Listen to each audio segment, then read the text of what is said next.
platform is independent, and we wanted to work with everyone across the spectrum. So folks are invited to share what they know, and the viewers makes their choice, and we ask the questions, and we give the just the opportunity to answer. This craziness, man, I do not care. Man, why am I so anti-establishment? Because of what I've seen the establishment do to people. That's why I cannot be pro-establishment. Power is in the hands of the people. And it really did. What we all witnessed is the government, they knew that they were heading in the wrong direction. They knew Gambians are speaking in the same voice. What law in the books that says the government has power to come out and go after folks' private citizens' properties and demolish them because somehow the government interest? The only way that we can salvage our country is when everybody that gets their hand dirty. Don't sit there with your expertise and just to procrastinate everything that people say or pontificate, what everybody says or does. Let's get our hands dirty.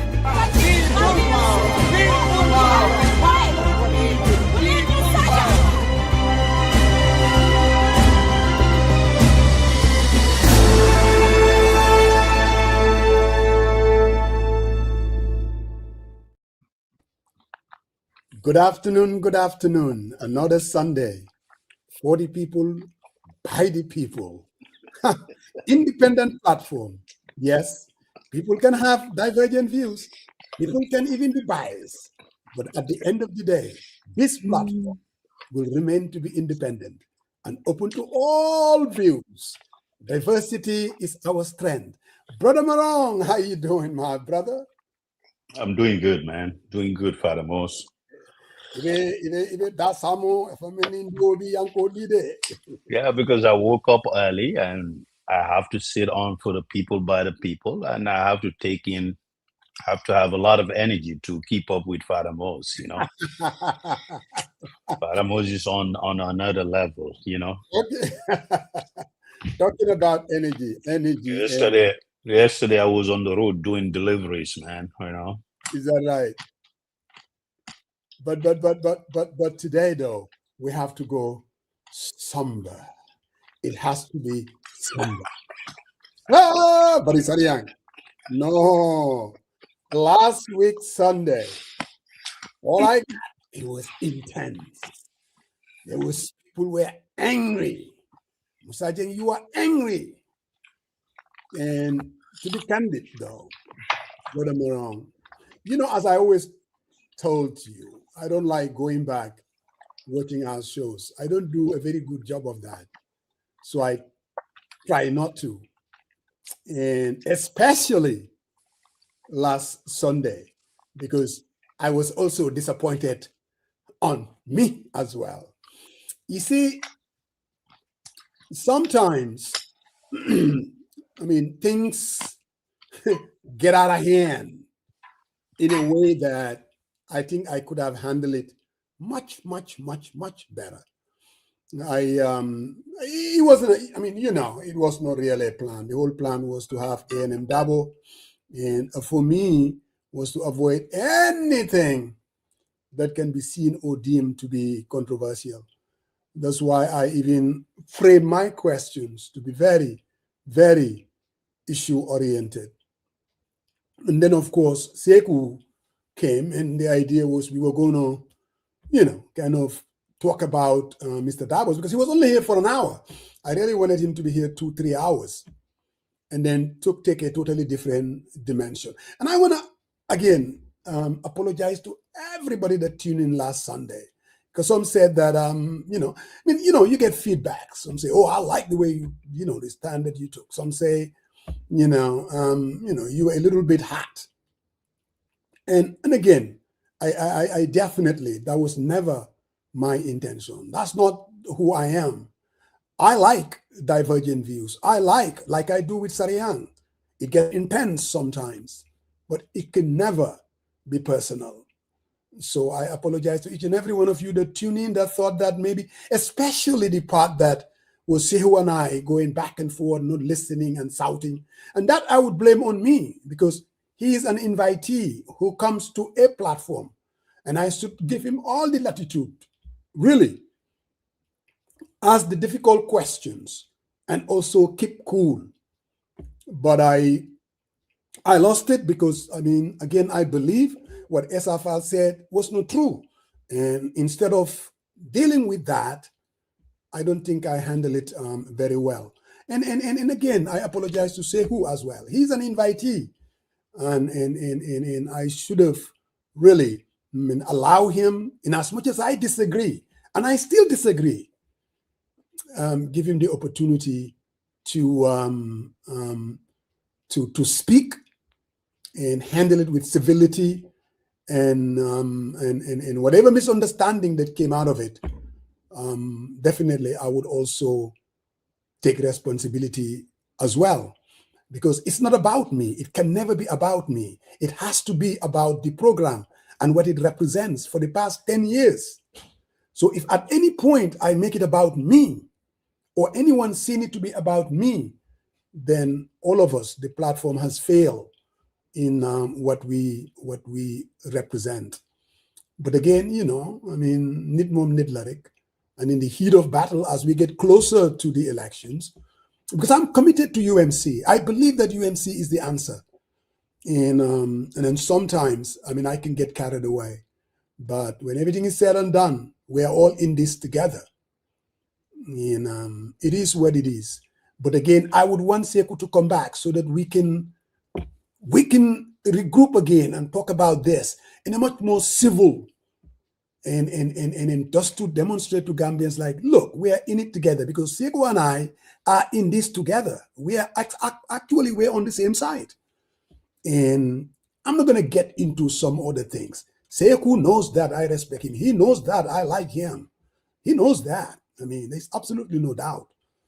And I would never say or do anything to disrespect him, you know, because I know that he's going somewhere in politics. You know, he's a smart guy, and I believe that his heart is in the right place. So again, today's adversaries, or we happen to be on different camps, that doesn't mean what is going to happen tomorrow. No one knows, you know. But it is what it is, really. We are all Gambians, and we are all in this together. And sometimes politics is hard knuckle, you know. I mean, and sometimes it can be confrontational. I wish it was on a different platform than me inviting someone, and it's been reduced to that. And unfortunately, also, because Mr. Dabo has said a lot of things, and somehow the back and forth that we had ended up dominating that.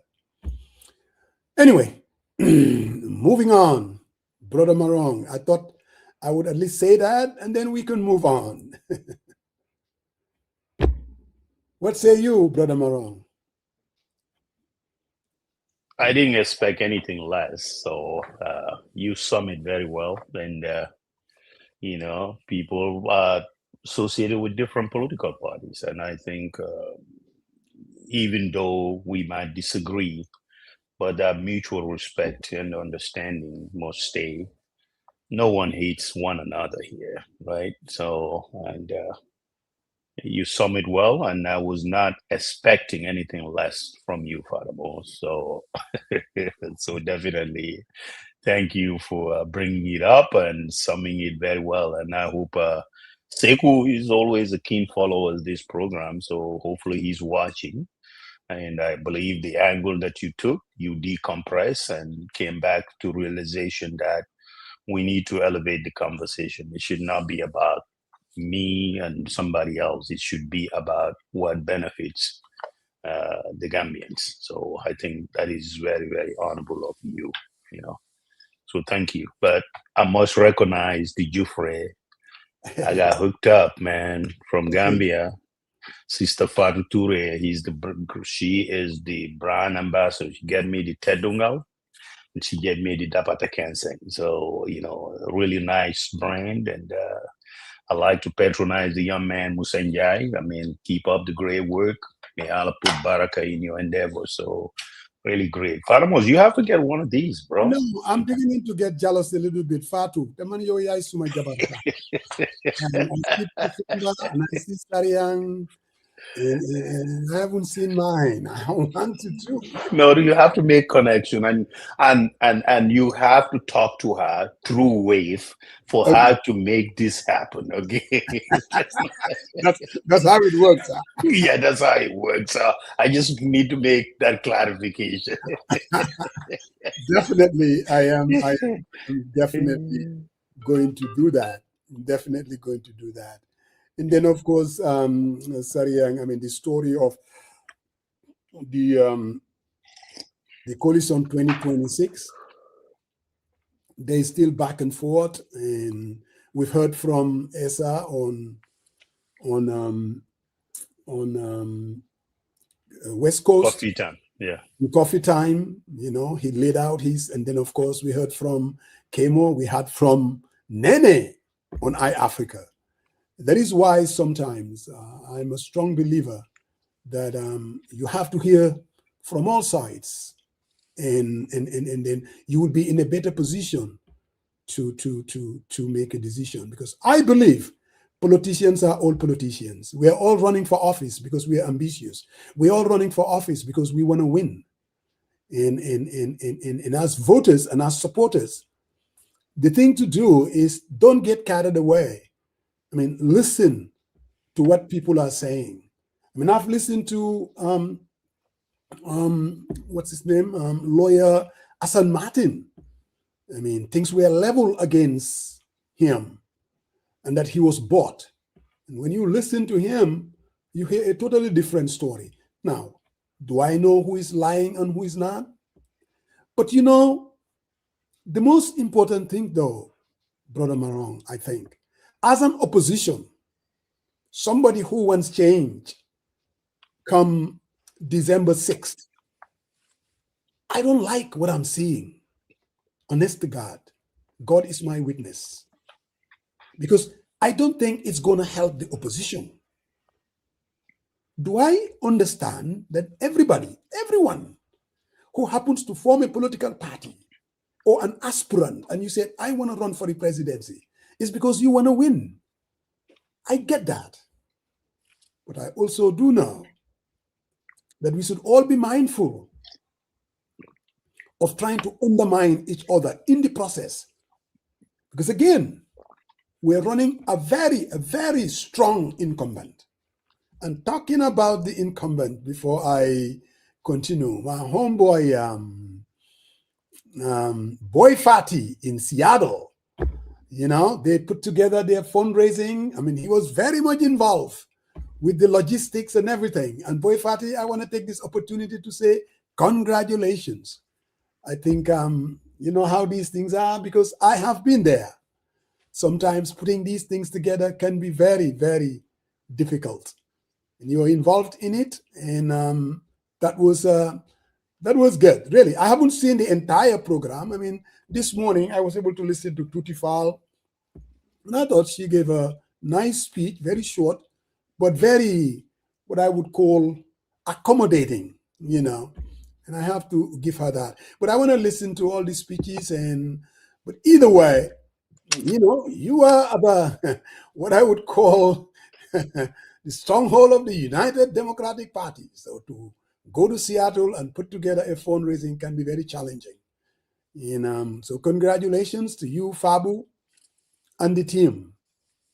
But coming back, Brother Marong, if we are going to be able to run a very formidable contest to a point of defeating the incumbent, because going back to the polling data, 65% of Gambians don't want him to run. If he runs, they will not vote for him. But that is based on us also doing our part in the process. No matter how heated it gets, no matter how, because wuje, we should always remember it's about winning and giving this country an opportunity And that ain't going to be easy if we don't get our act together. That, I believe, is very, very important. And I'm never going to abandon, never, until nomination day, that we can and we should be able to pull everything together, notwithstanding whatever we say against each other. Pull together and said, you know what? How do we do this reasonably and give our country a chance? Man gom na lulu, bro. Yeah, but again, politics is not for the fainted heart.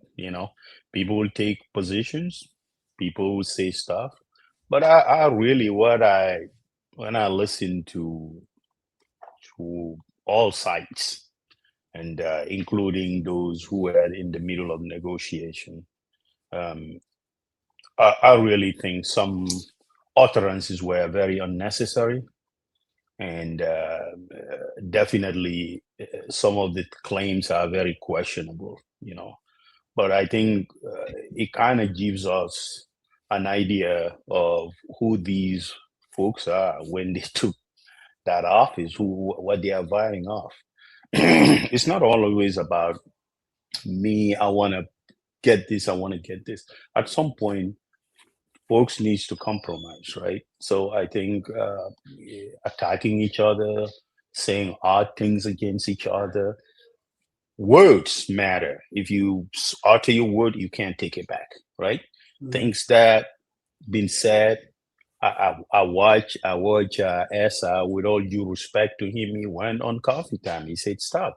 Hassan Martin came back and said, no, hold on a minute. That's not what happened. And we've seen Nene and Mr. Mbalo and others on iAfrica TV.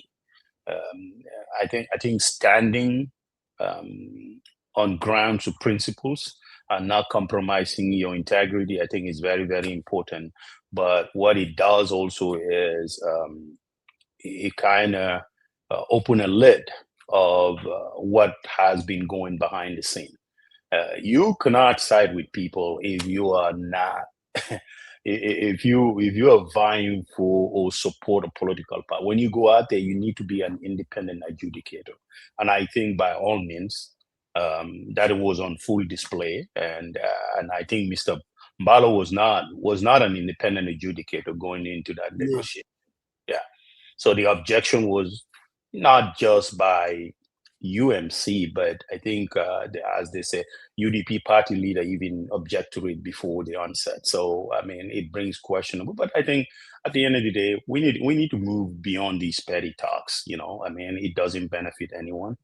I would like to see, ultimately, that is my stand, to see a grand coalition, folks to come together and form a fierce opposition to the status quo. And I know you congratulated Boy Fati. I must congratulate him too. I mean, he called me and he said, I'm the designated MC.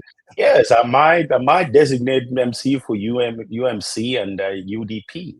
But if I get out there, what was going to be my presence? I mean, what am I going to say at that gathering? Obviously, I knew things are not going the way they're supposed to be. And I'm not going to be a hypocrite and say, oh, the guy is the best president that we have. He did this, he did this, he did this. That is in contravention to what I believe in as a person. And I'm not going to do that, So I laughed and it was not going to happen at all. I was in Seattle. I did my deliveries and I pick up my checks and I came back, So, but I was not gonna show up at MPP. I mean, I like to make a difference in any venture, right? If my voice would add value to what is happening, I will participate. But if I felt that my voice will not add any value, because what everyone is fighting for is all the struggles that is happening. We want to ensure that you did your part. Give kudos to President Barrow. He did 10 years. Development is continuity, right? So at some point, he needs to pass the baton. Someone else continue the development agenda, right? So, and I gleaned through their presentation. What I realized was all their slices, they were saying the MPP will, right? Forecasting the future, not what they did, right? So I think in the future, you have to say, when we took over, this was the percentage, we improved it to this percentage, and we have still work to do, right? So all the slides that they were doing presentation on, what I see was, like speaking someone who has not occupied the office for almost 10 years. I mean, so you are telling folks to give you opportunity, but what have you done so far?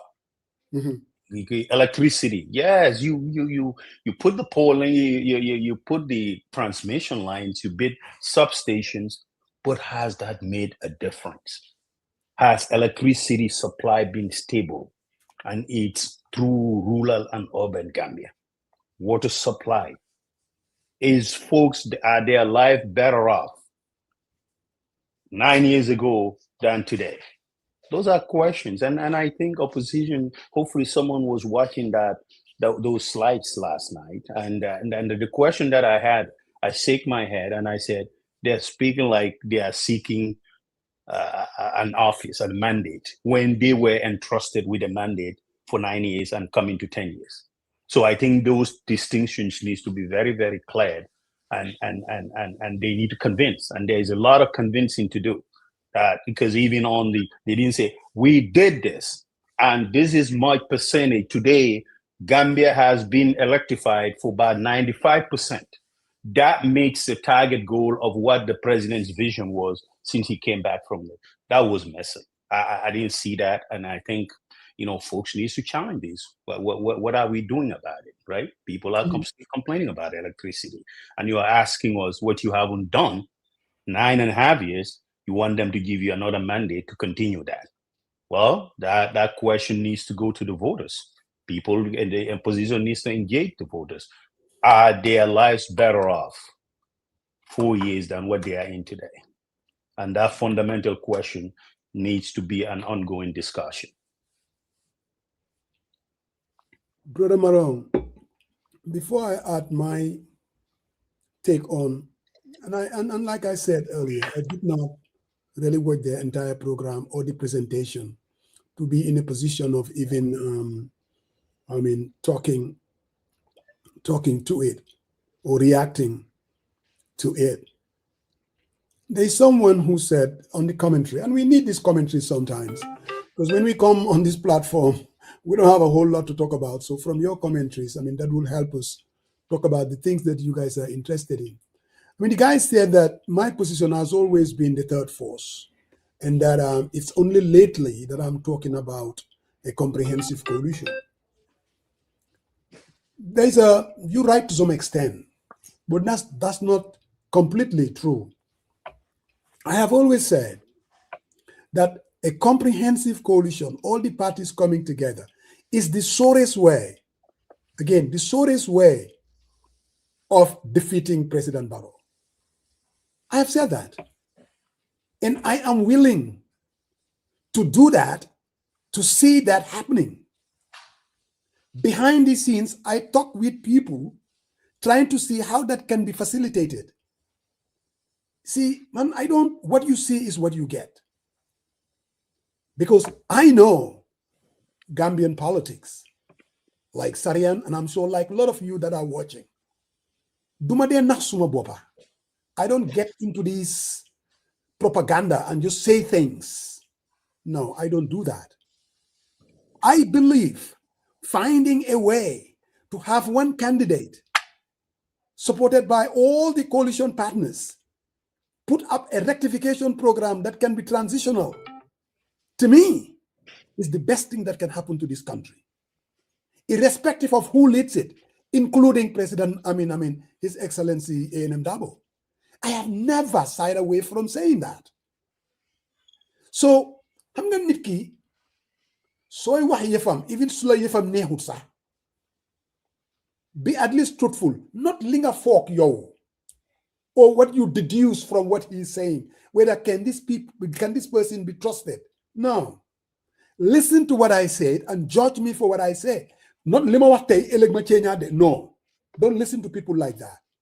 And then I said, complex and difficult as it is, the second option that would be the best way would be a third force, whereby you will have NPP, you will have a UDP coalition, and then you would have a third force. I have said that. And I also did say I would prefer Talib to lead the third force. Karamba Toure says the same thing, that in a situation like that, he said, which I have said, either UDP can sneak in a win or the third force will win. These are analysis.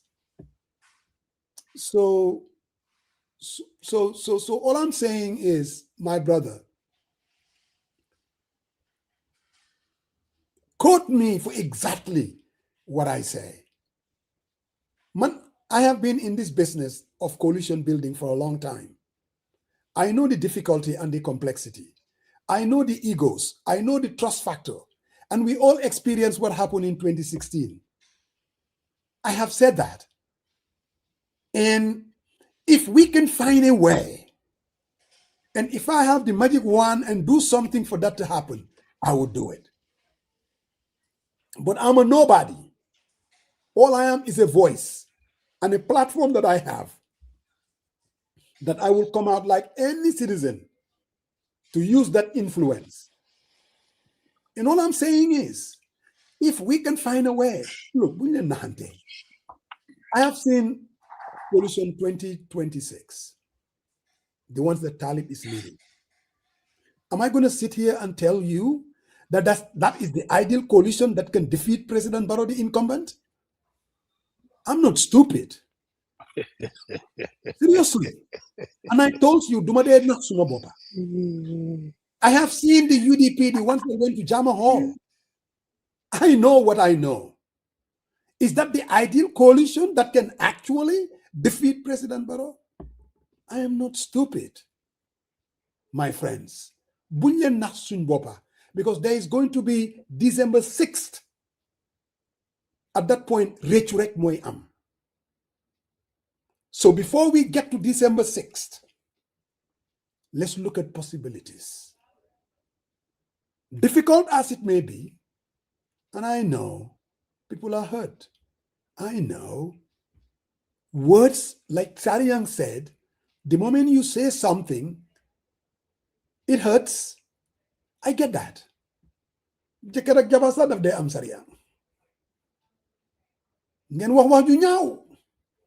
love is still there. In what tends to happen, Gambia is a very small community. A very small community. And there are things, and we're going to get to Imam Baba Lee and what he said in the next segment. Things that bigger countries can get away with, whether it's Nigeria, whether it's, you name it, even here in the US. Because then all you do is you are targeting a segment of the community. But for us, we don't have that luxury. So all I'm saying, my brother, like you said, yes, I still believe in the third force. You remember, I carried this third force going all the way back to 2019, 2020. I wrote on the Standard, promoting the third force. If it is a business, it's a pattern, then I own it. And I'm not shying away from it. Masari and Hecho Nenfiki third force me. Do I believe that is the best? No, it's not. Do what are best? I'm not even going to get into that. I'm thinking, under the circumstances, if we cannot get a comprehensive one, and we all take the risk together, plunge in the pool together, this would be a better alternative. If we go it alone, it'll be tough. Really. It will be very tough. They'll win it. And I'm not talking about UDP or UNC. There are even smaller parties that are saying that they can win it. Why they cannot. So again, it is what it is, and all of us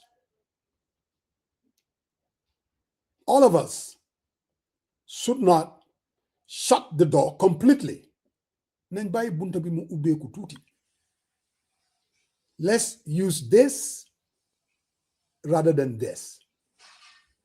Let's be less emotional, no matter how tough it gets, and try to find a way out.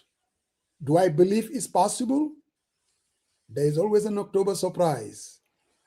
Back in 2016, it was in October that we were able to pull it together. That, my friend, it is possible because it doesn't take much. There was something that Mr. Dabo said in an interview. He said, when I give you my word and say, I am going to do this, from the interview, Sayang, I don't know whether you remember that part. He said, yes, I remember. Go ahead. He said, I am not the one that would publicly make a declaration and give you my word and turn around and walk away from it. He doesn't need to convince me. I believe him. Look, most of these people, look, man, I'm not patronizing anybody. Man ragaluma ken bilai. Man ganari ken nenuma. Even the ones that come after me like nobody's business, bilai. I come here every Sunday. Sometimes I said, especially my wife is always on my case. You know, why do you put yourself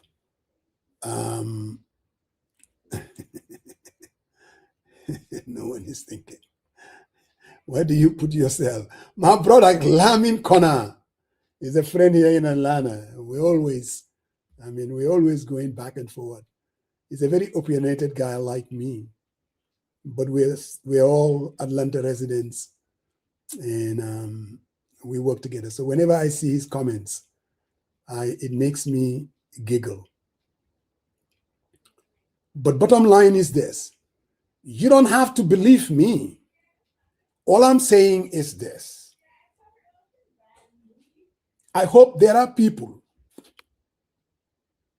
who are behind the scenes that haven't given up yet, that they will look into all these possibilities to change the trajectory of this race. I am praying because I think it is important that for our democracy to be consolidated, there has to be change. There's something that you said, Sariang, about issues that are out there when you were talking about the slides that they were showing and basically saying they're going to do this, they're going to do this. For me, without getting into the policy prescriptions, number one problem I have is the term limit. And going back to 2016, the betrayal. For me, that is the only reason, one of the fundamental reasons why I think we need change. Because we did not get here accidentally. We got here because of there was a promise. And if that promise is not fulfilled, and that promise was to bring an end to self-perpetuating, and no one will ever run for more than 10 years. Teman, Lolu, that's what did it for me. I don't even care if President Barrow and his government have a train coming from Mali to Kaur Dandimayo. The bottom line for me is this. This is not about an individual, what he can do. It's about consolidating our democracy and creating a new political culture. And then we will change presidents every 5 years or every 10 years. Bring the stability that the country needs. That is what is going to take Gambia to be a middle income country. Non low lagum. But anyway, Coach is here too as well.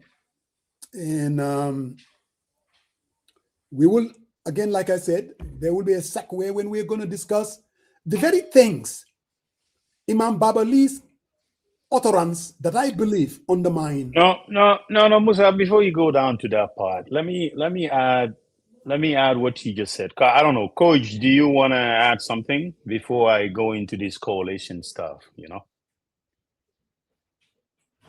Okay. Now, Musa, I'm glad. I'm glad. It seems like your position is shifting, which is great, and I think that's what we all needed. As I said, I'm looking for comprehensive coalition, right? The third force, fourth force. It's just fragmentation, right? So it doesn't anything that doesn't help to bolster the opposition's position to win. I think that is basically a threat, and that's what I'm saying, right? So I think everyone watching this program, we need to come to a realization that we need to come together, despite at the end of the day, you look at your numbers. Realistically, what is my position? Is this attainable? Am I able to win this thing? If you can, why can't you join forces, compromise? You're not going to get everything that you want, but at least there is a compromise.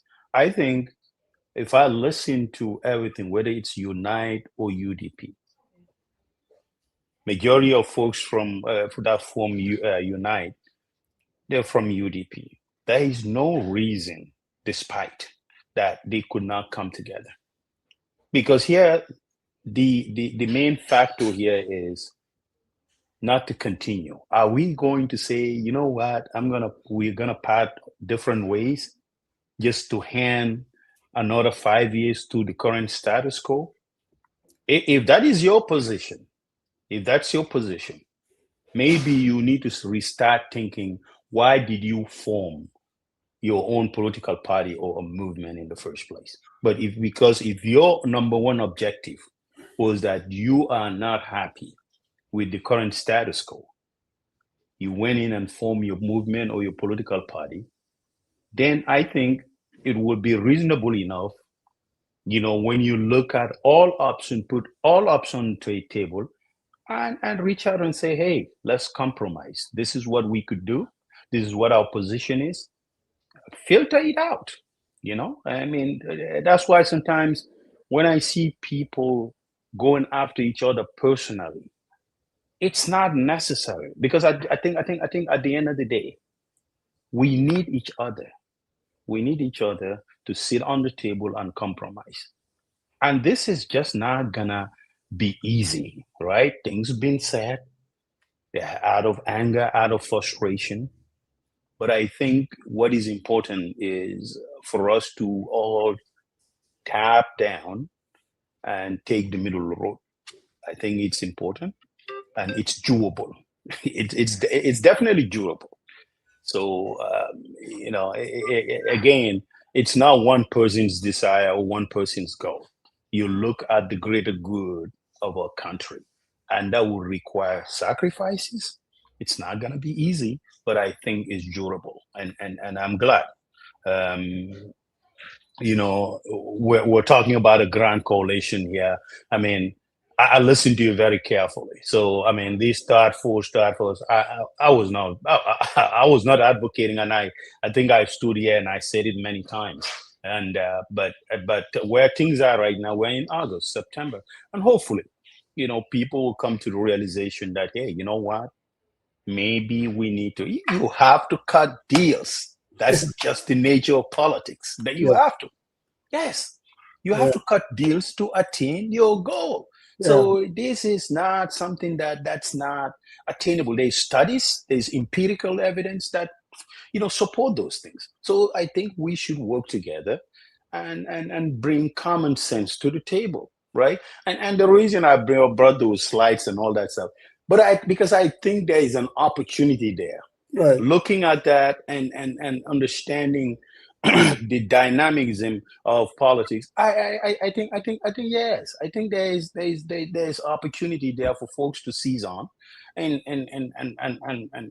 run with that and go to the voters and say, hey, this is the alternative, and this is what we can do. And now, hopefully, that force, if everyone comes together, I think it will be great and energizing and refreshing to see. We did this in 2016. Absolutely. And we could do it again. So I think that's the bottom line. My good friend, I mean, the ones that are going to help to make that happen, it's not one of the commentators on this platform, because I know they believe in what they believe in. But when people say cutting deals, they're all going out there, they're cutting deals. But the deals that they're cutting, those are the low-hanging fruits. That's not what's going to do it. The deals that we all see, witness from all sides, those deals are very easy to cut. But that's not what's going to be enough to give the incumbents sleepless nights. Nañ just waxante dëgga. The deals that needs to happen, the real deal that needs to happen. And if I want to be as blunt as I can, UNC and UDP needs to talk. It starts from there. One could say, well, 2021, I mean, the same people, they were all in UDP. Things have changed. It's a totally different place. It's a totally different political space. Boy Fati said you send him a link. Please do. Oh, I will. Send him a link, please, by all means. So, the UNC, yeah. Go ahead. It's a force to be reckoned with. You can dismiss it. In the UDP, it's still a force to be reckoned with. So if we have people that are cool-headed, people that are very calculating, people that are willing to say, you know what? We don't want to be disappointed come December 6th. They will do whatever it takes to facilitate that. I wasn't born yesterday. And I know it ain't easy. Trust me, I do know. And I know there are emotions on both sides that cannot even fathom to even entertain it. I get it. But those are not the people that are going to be able to champion and make a deal. No. It's going to come from people that are very level-headed, that they don't get all emotional. No. They're looking at a bigger picture. What is the biggest picture? Is the consolidation of our democracy. Do you know if the opposition were to defeat the incumbent, what that would do to our politics, my friends? Can you guys even just imagine it? We don't have to see Sidi Njai to mess us anymore. We don't have to see Fabakary Tombong to deal with anymore. And then the people that decided that, you know what, let me join the government. If you can beat them, join them. Do you see how they're going to feel? Kona, there's a deal, we already cut it already. Rally and endorse the bigger party. That's the fact. Kona, small guy, Atlanta. No, but Musa, let's cut the case here, right? What they are saying, their position is well known, and in fact, I think 2 weeks ago, I know this is a position that is now no secret. Right? I'm just saying. Yeah, I know their position. So what I'm saying is, the deal that needs to be cut first, it starts with the ability to recognize. You don't cut a deal when you don't recognize there is a need for that. If any of the parties, they don't recognize there is a need for that, then yeah, ngoy botsadom. And then we see how this thing is gonna play out. So ngoy boys botsadom is like you are defaulting to you're going back to your default setting, which is third force, or what's going on? I hear this nice, positive, optimistic vibe, but now all of a sudden, No, no, I'm just giving a money. If they cannot, the easy thing to do is it go on its own and you do your thing. That's all I'm saying. Man, look, Sarian, I still believe that the third force is viable. Don't get me wrong there. What I have said, Moine, comprehensive would be the surest way. In the absence of that, I am not walking away from the third force. To be honest with you, not at all. And I'm not double speaking. I am not doing any of that. I lost my thought there for a minute. But again, if we can find a way, that would be the best for the Gambian people. That will give them a reason to vote against the. You can talk, and then I will send the link to Boy Fati. Yeah, so I think I agree. These conversations needs to be ongoing, right? So I think particularly there's always, we all believe in our tradition. The youngest goes to the oldest, right? So I think despite what's been said, despite each group going after each other, at the end of the day, someone has to reach out to someone, and those conversations needs to happen. I mean, if we ultimately wants to reach attain our goal, so that needs to be recognized, and that's a fact that needs to be stated on the record. So, but where our state, our current affairs is at, we need to be very, very mindful of the utterances going back against each other. I never believe in the third force, Musa. I really don't think so. I really I'm not. I think there should be a comprehensive coalition, and then there should be controls in place. Obviously, negotiations, agreements there and here, but ultimately, I think one needs to come together and take the fight. I mean, we cannot lose sight of what lies ahead of us. We've seen the snippets of it drip, drip, drip, drip every day, right? So, I mean, that's another segue we're going to talk about Baba Lee's. But this is what I've been always telling people, right? This preconceived notion someone is angry, blah, blah. 61 years. 61 years. We still struggle with electricity. Why are we not going to be angry about that? 61 years since independence. Not a better healthcare facility. And you think there is no good reason to be angry about that? I mean, come on. We got, challenges upon challenges. Security sector reform. It's not happening, Musa. And we've heard these, murder cases every single time. There is allegation about drugs in the Gambia. So if you think we should not be outraged, maybe you need to go check yourself, because that's a good reason. There are people who fought this fight and they're still in this game because they believe wholeheartedly Gambia deserves better.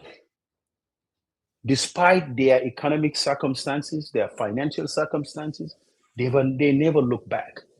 Despite they've been victimized, their families been victimized from one government to another, they stood firm because they have that conviction. So if you feel that anger is out of just vacuum or a resentment, I think you are wrong, dead wrong. Dead wrong. So my good friend, Sonko Gambia, he's an important voice out there. So when he speaks, people listen. But I don't want him to misconstrue what I'm saying now as if there's a reality check. Because the way he's framing it, UMC bolted out and they know that it's difficult. That's not why I'm saying what I'm saying. I've always said this, Sonko Gambia. I still believe that UMC is a force and is growing. And I still believe they can win it. But like I said, I was not born yesterday. The reason why I'm saying the things that I'm saying, I believe having a public conversation about coming together. Sarian, if you go back, few days when Talib bolted out of UDP. Yeah, Musa, here's what I'm gonna tell you. Please share your thoughts. Be pragmatic. Hold on. They're saying all kind of stuff on the thing. Let Sonko not distract you. Sonko has his own way of doing politics. I want you not to be sidetracked, please. And it becomes a debate about what Sonko said on the platform. No. That is Sonko's thinking, and that's way of doing politics. By God Almighty, please stay engaged and speak. That's gonna bring people together, not divide people. Comments, they also help because, man, this is what I believe. Having a public conversation of a possibility of coming together, it's a good thing. Even having a conversation with people don't even believe me, it should happen. It's a good thing because Lolen Watanewut, like the Wolofs would say, it will be very difficult to find solutions. So, man, what I'm doing is trying to put the conversation out there, but I also want to remind him, let him not misconstrue that. There's a reality check here. I mean, we are it. No, that's not it. What I'm recognizing and what this platform has always been saying is the sorest way. And if you go out there at Senegambia and you hold a mic and you ask every Gambian sampling, they'll tell you for the guy to be defeated is going to take all of us. All I'm echoing is what Gambians are saying, not what this side is saying, what UDP supporters are saying, not what I can guarantee you there are UMC supporters, they think we got this thing in the back. The voters are out there and they will vote for change. And this conversation is also directed at them and said, thank you, Deflen Danka. It doesn't work like that. If we want to see change, if we want to consolidate our democracy, if we want to be able to hit that reset button, if we want to give our country another chance, sacrifices have to be made. And it's gonna, when you say sacrifice, it's not coming from one direction. It's gonna come from all the players. And even the third force that I'm talking about is running into a big problem. It ain't easy.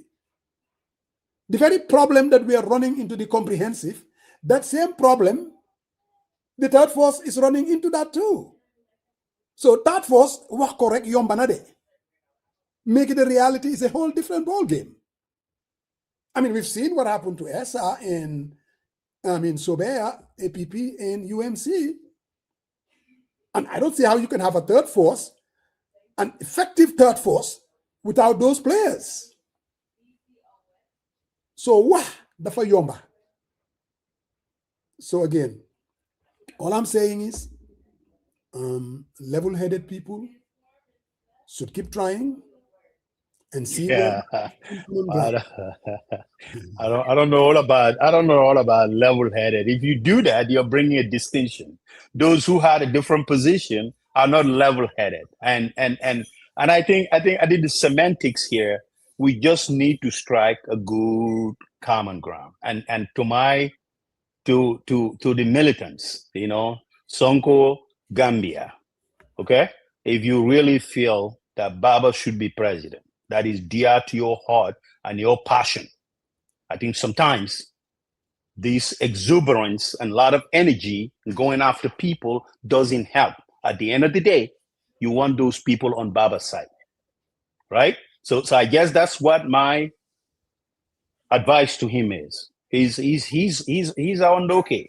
So I think these positions, pasturing and all that stuff, at the end of the day, you knock on everyone's door. Says, I'm a UMC. Why do you think you're a UMC? Why? Do you care? Why was UMC formed? It was not formed because they want to branch up. They felt that the status quo was not attainable. They want a different direction for our country. If you solely and wholly believe in that, still, I think you need to look beyond the idiosyncrasies of pasturing one or the other, or who can win, who cannot win. I think the reality sets in. And what that is a bigger force, a mighty force can deter any of these utterances. Forget about boy Fatih, what he's saying. I think when we go from carton to coin and make that case, I really, really think people are going to be very excited and join together. And that's what the pitch is today. Definitely. You know. So and I think sometimes the bigger picture, people miss it, right? What are we fighting for many years? What are we fighting for? What do we want to attain from this whole, engagement, political engagement and stuff? At the end of the day, you want a different direction. Someone else wants a different direction. How do we consolidate that together? I think that is the fundamental key here, Pap Samba. Jang Fana. Dr. Sarian. Yes, sir. How are you, my brother? I'm doing great, coach. The practical one. Mos nganelan. Mané gis na né yang ci tool yi. Mang ci plantation bi fu nek ci doxandem gi. Why I was listening to you guys. And Musa, the conclusion that I came to, I was thinking about this thing today. Now, you know what? Maybe all hope is not lost. We've seen different coalitions being formed. And what that will do is narrow the playing field. Instead of having 50 candidates all going on their own, now there are blocks of candidates. Correct. So at some point, coalition 2026, Gambia First coalition, and whatever coalitions, now it's narrowed. Now you're talking about, instead of negotiating with 20 people, you are negotiating with 3 people. Correct. And maybe somehow they'll be able to have a convergence and then say, you know what, we can make this thing work to be able to salvage the country. And I heard you say something, Musa, which is fundamental. The elections in 2026, to me, has very little to do with even Barrow's performance. Exactly. But everything to do with the future of our country. In that, there is something including Adama Barrow, Ahmad Ba, and a lot of people in his camp, excluding the APRC folks, including Mama Kande too, more an end to self-perpetuating rule. Correct. Because my conversation with Mama, one thing that Mama kept on harping on was that we cannot have Barrow Pulmo and more than 2 terms. We should all be very committed to the 2 terms policy. So to me, for the betterment of our country, and especially with all these divisions and divisiveness being more unnecessarily happening, I think it is just better that we don't have a president for more than 2 terms. And so to me, that is what I'm hoping for, that Barrow will be defeated and defeated roundly. So that at least it would send a message to all and sundry that you cannot serve our country for more than 2 terms. What they tried it, even though he used technicalities of the constitution to go for a 3rd term. But he lost. The people who voted for Macky Sall during those elections didn't vote for him because he was the best candidate, but because they did not want Senegal to have any president who will be in power for more than 2 terms. Correct. And I think what people need to look at, Musa, the importance of these term limits, people may not even understand it. You see that the developmental trajectory of Senegal versus the Gambia? Exactly. When Wade was able to defeat Abdou Diouf, he came with a vision, started this infrastructural development and all these things. Macky, who was part of Wade but left, came, and what did he do? Continued towards that trend. You look at Senegal, you look at the Gambia, and let's look at where these 2 countries were in 1994. Just look at where they were. They were pretty much almost similar. Senegal was not that much vastly superior economically than Gambia was. No, It no. was not. We all remember what used to happen. Yes. Yes. But the fact that they were able to have multiple governments come in, they were having people with different visions testing their ideas as to how their country should be run. You look at Ghana. What was Ghana before they had 2-term limits? The city was toilet paper. I can tell you that. Yes. You look at Nigeria. You see what is happening there. Look at Kenya. Why Kenya has been able to also develop. And you know what I want people to do? Look at that and compare it to countries where you have one ruler lording over the people for 2, 3, 4, 5, 6 terms. It becomes monotonous. You become like, Rwanda is an exception, though. And guess what's going to happen, Rwanda, Musa? Mm-hmm. You know, Rwanda, all the development began will not happen. As soon as this guy's ambition to continue being in power became paramount, Mm-hmm. what happens now in Rwanda is the blatant abrogation of rights of people. And you know what's going to happen eventually? This other development will end up being the casualty. Exactly. So that's the thing. So to me, I hope that even though hope is not a strategy, as Buba Koli would always tell me, I hope upon hope, we'll see the bigger picture. This is not about Talib. This is not about Usainu. This is not about Esafal. This is not about any one of these people running. It is about salvaging a country so that we will not have one person being president for. Why do we need Barrow to be president for 15 years? But what is he going to do for us? For somebody who came and told you that the only reason I'm running is because my party is young. If I don't run, my party will die. It's not about I'm going to turn the Gambia into something different. No, his primary occupation is not Gambia's development. It's the sustenance of his party.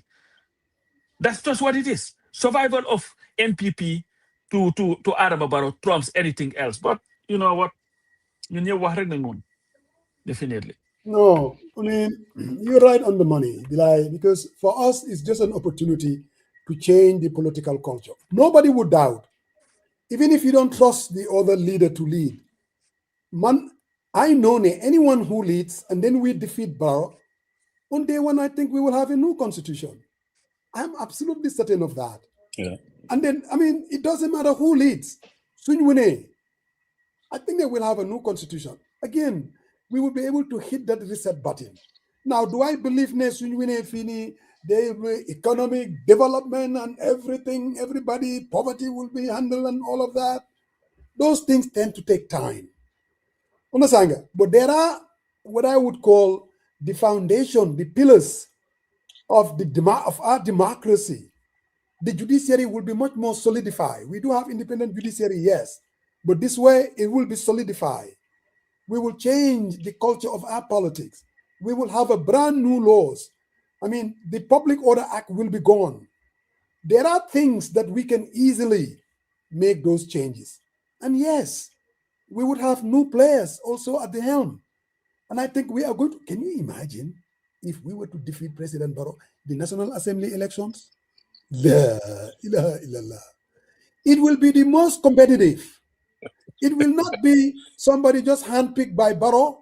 That is, if Barrow were to win, and Koku is guaranteed to win a National Assembly seat. I was gonna say something. I was gonna say if the constitution is Kenya and Pasamayo can run for Serkunda West. He'll be defeated though. Just mind you. As a representative in the National Assembly, that would be a robust debate, a spirited debate. He'll be defeated. I'm no Lulu there. He's doing and he's supported. We could go to the cousins and make a deal and say, hey, stand down. Let's get this man to the house. You can make that private, and it becomes. Sorry, don't listen to this guy. The cousins will support me. but sorry, the fact change. No, it will change. It definitely will change. But Musa, yes, also remind people, Gambian, the politics of decency is important. You cannot just jump on the bandwagon thinking, Kidama win. That is going to scramble the psychology of how elections are to be conducted. And then we will have 50+1. There will not be any need for these coalition, and all this talk. We will fix that problem. Are we going to be able to fix, the affordability issue overnight? No. Are we going to be able to fix the housing overnight? No. But one thing I can tell you, gis nga yi bara di def nii billion. I'm not going to dismiss it ne defu dara. Well, lulu mo gina yomba. Bro, President Jammeh used to do that. Jammeh came into office.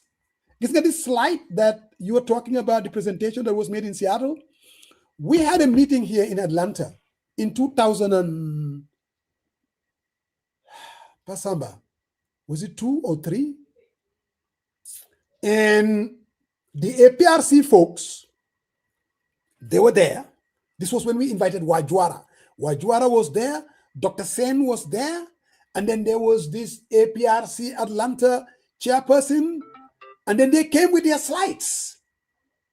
This was the early, APRC came in 1994. This is early 2000, 2002, 2003.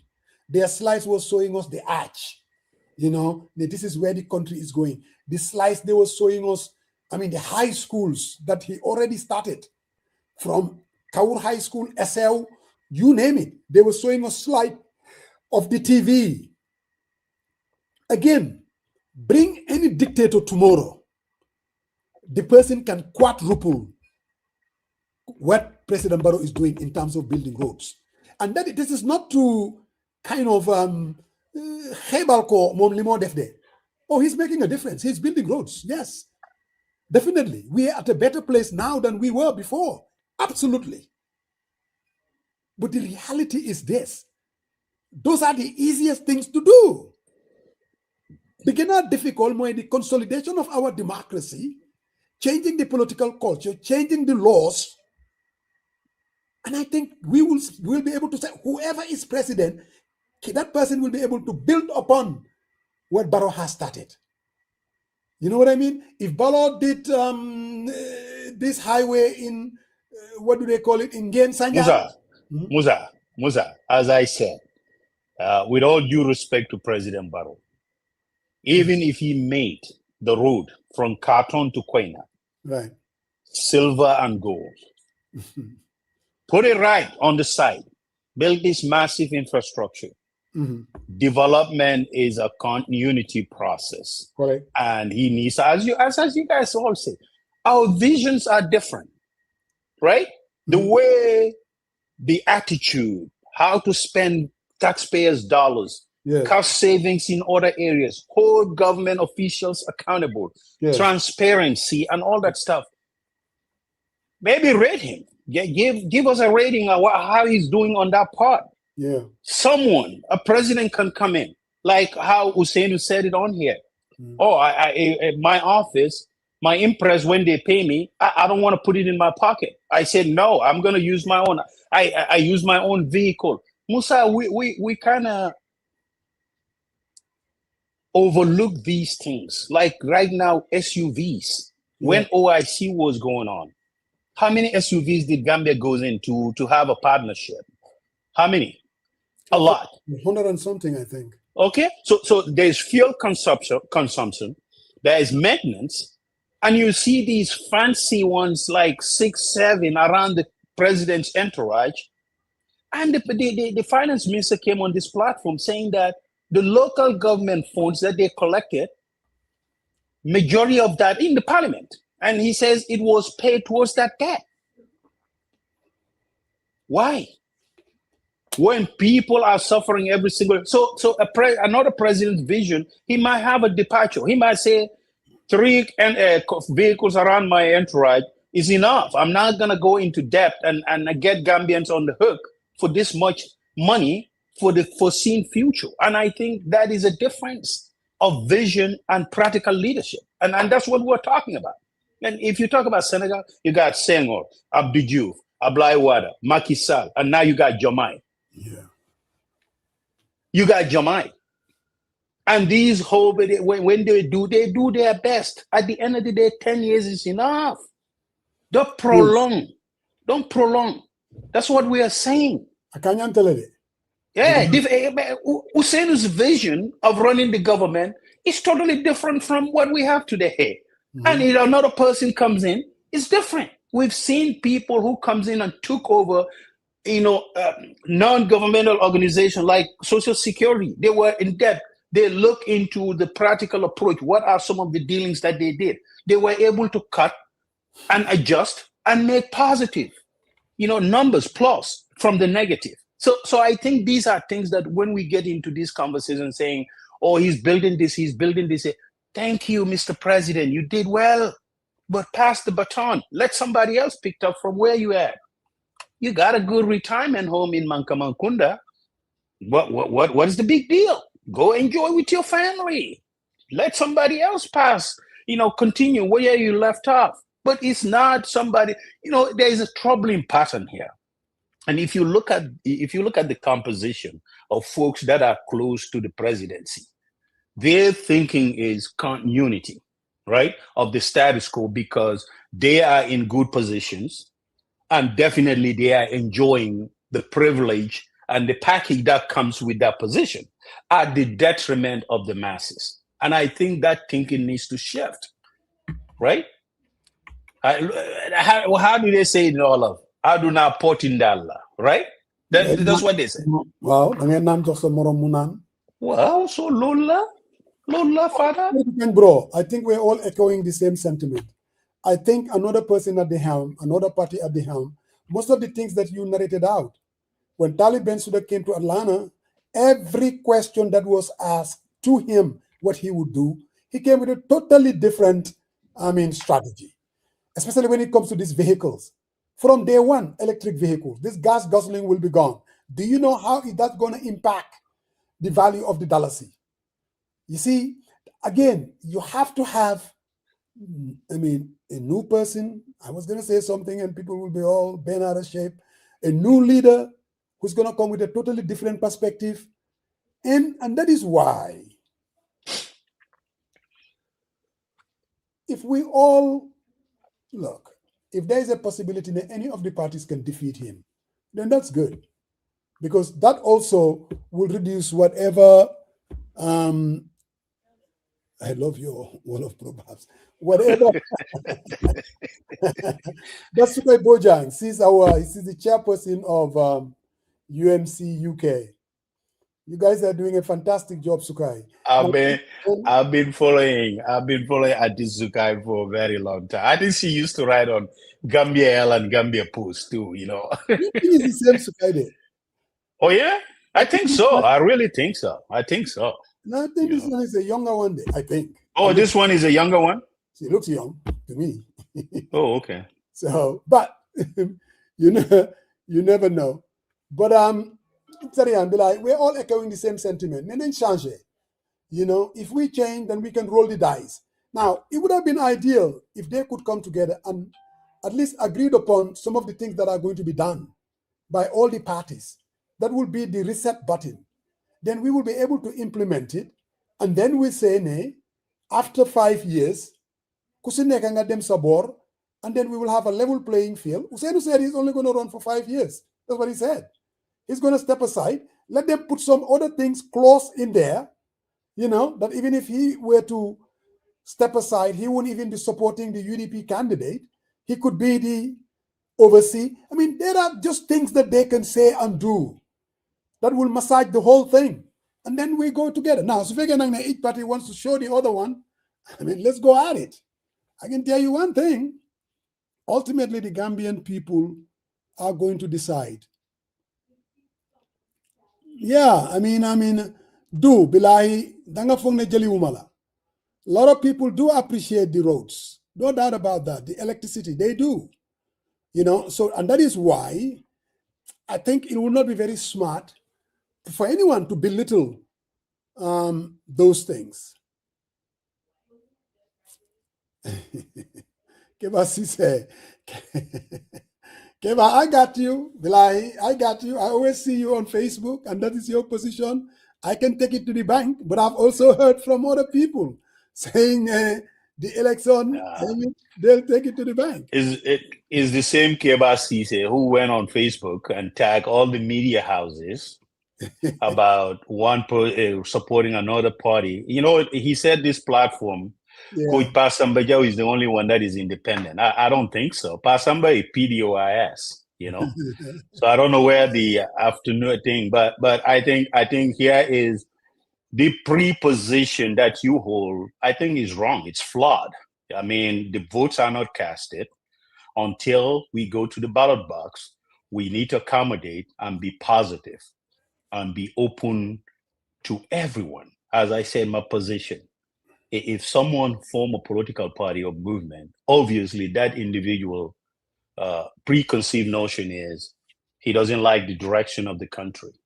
How do we consolidate that in a much bigger bucket whereby we all synchronize and say, hey, this is why we don't like this A, B, and C. Now, why can't we all come together? Because our goal is, number one, to change the trajectory of this country. And I think that should be the, number one goal. And I'm not sure whether you watched the leader last week. He didn't say that the election is won. He did not, because he's a very, very smart politician. He understands. He's been in the game for a very, very long time. So these pre-positions sometimes push people aside, and I don't think that should be the case here. I think people need to have a conversation. People need to have a dialogue, attract more people to your position. If you're a big party, you have the numbers.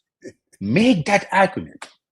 Make that argument. Yeah, a movement who doesn't even never been tested, right? Has no political offices, didn't build any structures. I think it would be easier to sway those on your side. So I think that's where the question is, and we just need to be very, very careful the utterances that we're making on social media and all that stuff. I think the work needs to continue. Statements like that, I understand sometimes people tend to believe they're contributing to the psychology of the race. They want to come and talk about my party is already won, this thing is done. These are the same people that are going to come December 6th if things don't go their way, that, well, either the elections were stolen or, you know what, Gambia is an affair. You guys can deal with price of rice, bag of rice, 2,000, 3,000, man, I'm out of here. See, Lulu Waji, and some of us are preventing that. For anybody to think, Kebasi said, the position that you hold, I am telling you, you are in the extreme minority. Most Gambians don't believe that. And they are, when it's said and done, these are the people that are going to vote. So Lulu do Waji Moi. Are we serious about, changing the country? If we're serious about that, the shortest way of doing it is coming together. For humble bumbers, you said, well, coach is objective, and rational compared to Sumandola, yeah, But that is according to humble bumbers. That is your look, let's say this. This platform, I tell you no lie, is very independent. Now, you can say Musa Jeng supports UMC. You can say this person support this party, but our intention is to open this platform to everybody and we discuss issues.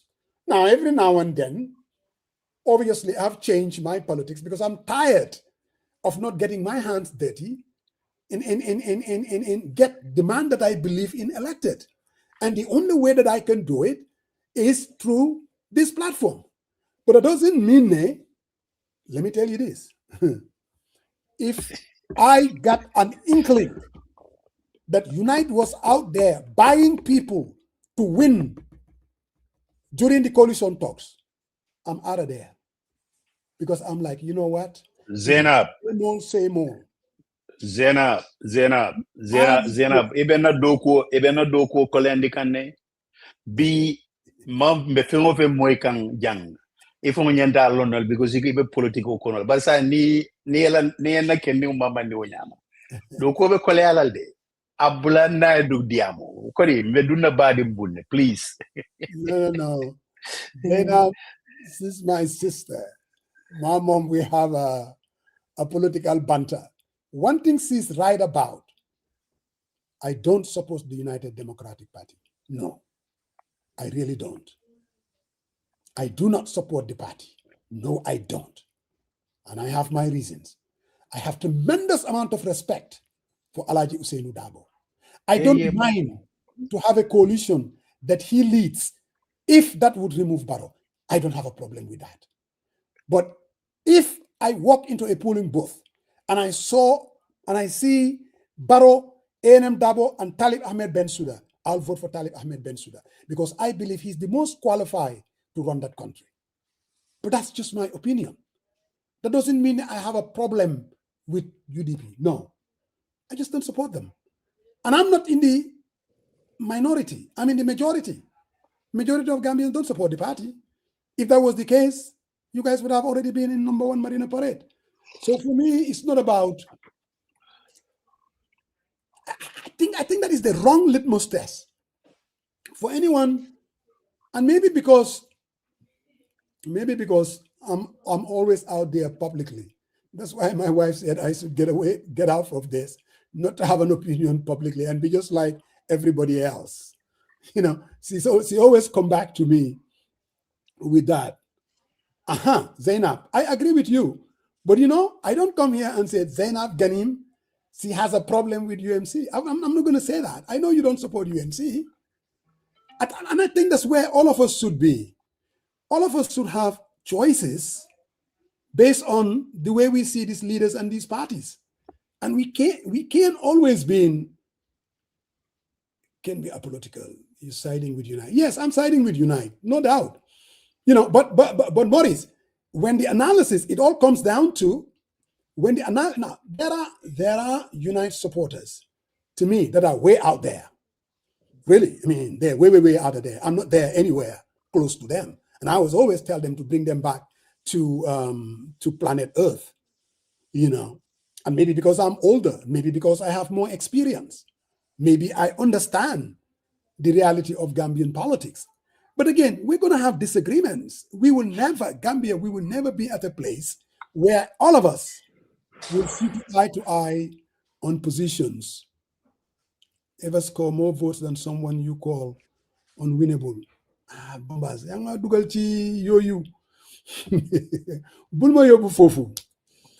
Okay, but let's continue our analysis. Don't get distracted, okay?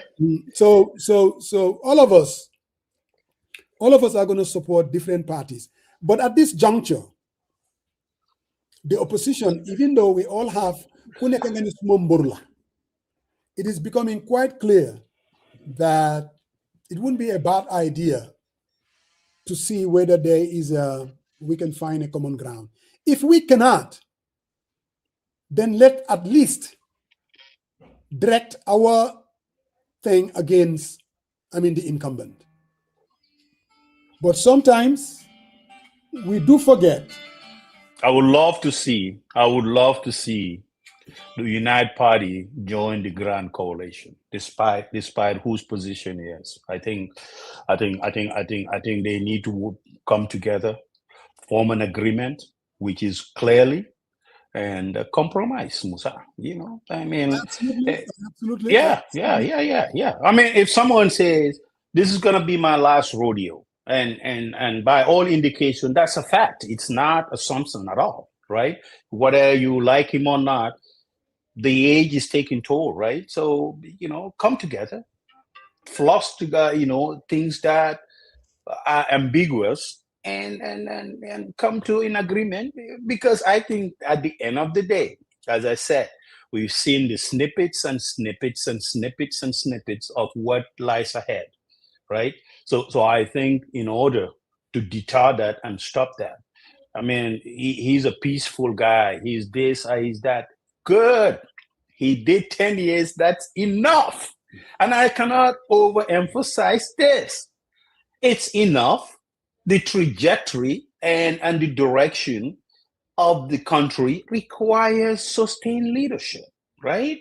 And it requires pragmatism, openness, and taking total different direction in order to solve the debt out of government spending and rein efficiency in the execution of government function on day-to-day basis. And I think it requires, if you think 10 years, that's where Gambia is at its best moment. Give an opportunity to another president. I am telling you right now. Test it. Test it. Test it. If they cannot do better, vote them out the next 5 years. Put MPP back in the government. It's going to be different, Musa. That's just the truth. We all speak about Senegal. I remember the major critical medical operation taking place. And one time I was talking to someone in Atlanta. This was a Senegalese who is a little younger and said, Senegal is always, I said, that's not true. I said, you're young. We used to have man bosses. It takes off from GPTC, going to Senegal directly, Dakar. Senegal, all critical operation medically. Dr. Cisse, Sirip Cisse, used to have a hospital in Farafenni at the very border where majority of the customers were Senegalese. Critical operations were done there for Senegalese. They were seeking medical attention from Gambia. Jules Brew was producing Malta, cocktail, all these different drinks. They were getting their supplies from them. We could resuscitate that industry and it will benefit, it will put people at work and government. We were talking about independence. If you say independence, you don't just go to Makati Square and do parade and all that. If we say independent, we should be able to import, but as well as export. And that what that does is if you do more export, then your currency's power becomes very strong because it's acceptable, goods and services. But what are we importing? What are we exporting right now? What are we exporting? And I think the fundamental question, when they make these arguments, we need to do this, we need to. Yes, he's in the entire Gambia. If you are saying that one person, yes, we deal with Jammeh, that is pass and gone, right? Jawara government, we pass. Let's charter a new course whereby 10 years is enough, pass it along and give it to another person. And this is a test of a moment whereby Gambians needs to come out and say whether we want a different direction or we want to continue. Just saying that they build roads, yes, he built roads, but let's bring someone who is going to better the life and livelihood of Gambians from Khartoum to Koina as well. Let's see if that person, whether it will be 5 years, if we feel that we're not satisfied, let's change him and put another person, right? So this whole thing that someone can't do it, he needs to stay for a long time. I really, really think that is in contravention of modern state democracies. I think we should pivot from that. Yeah.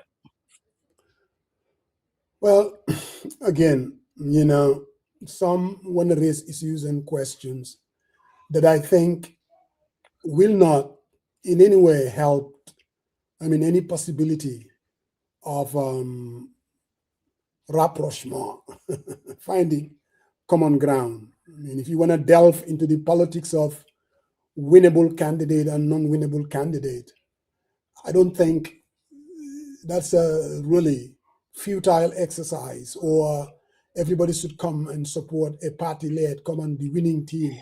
That's just talk. I don't think, and nobody is out to, first of all, somebody said, you're just out to destroy.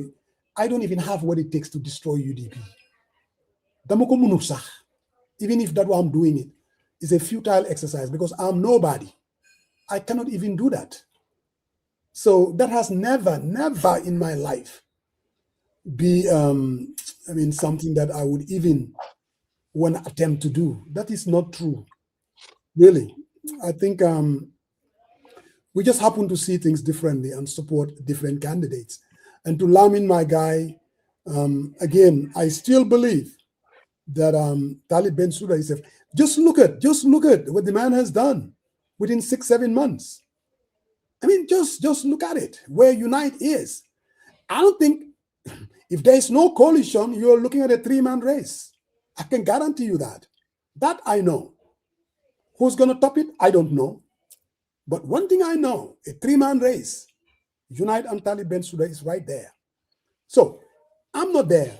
What we are saying is there a possibility of common ground?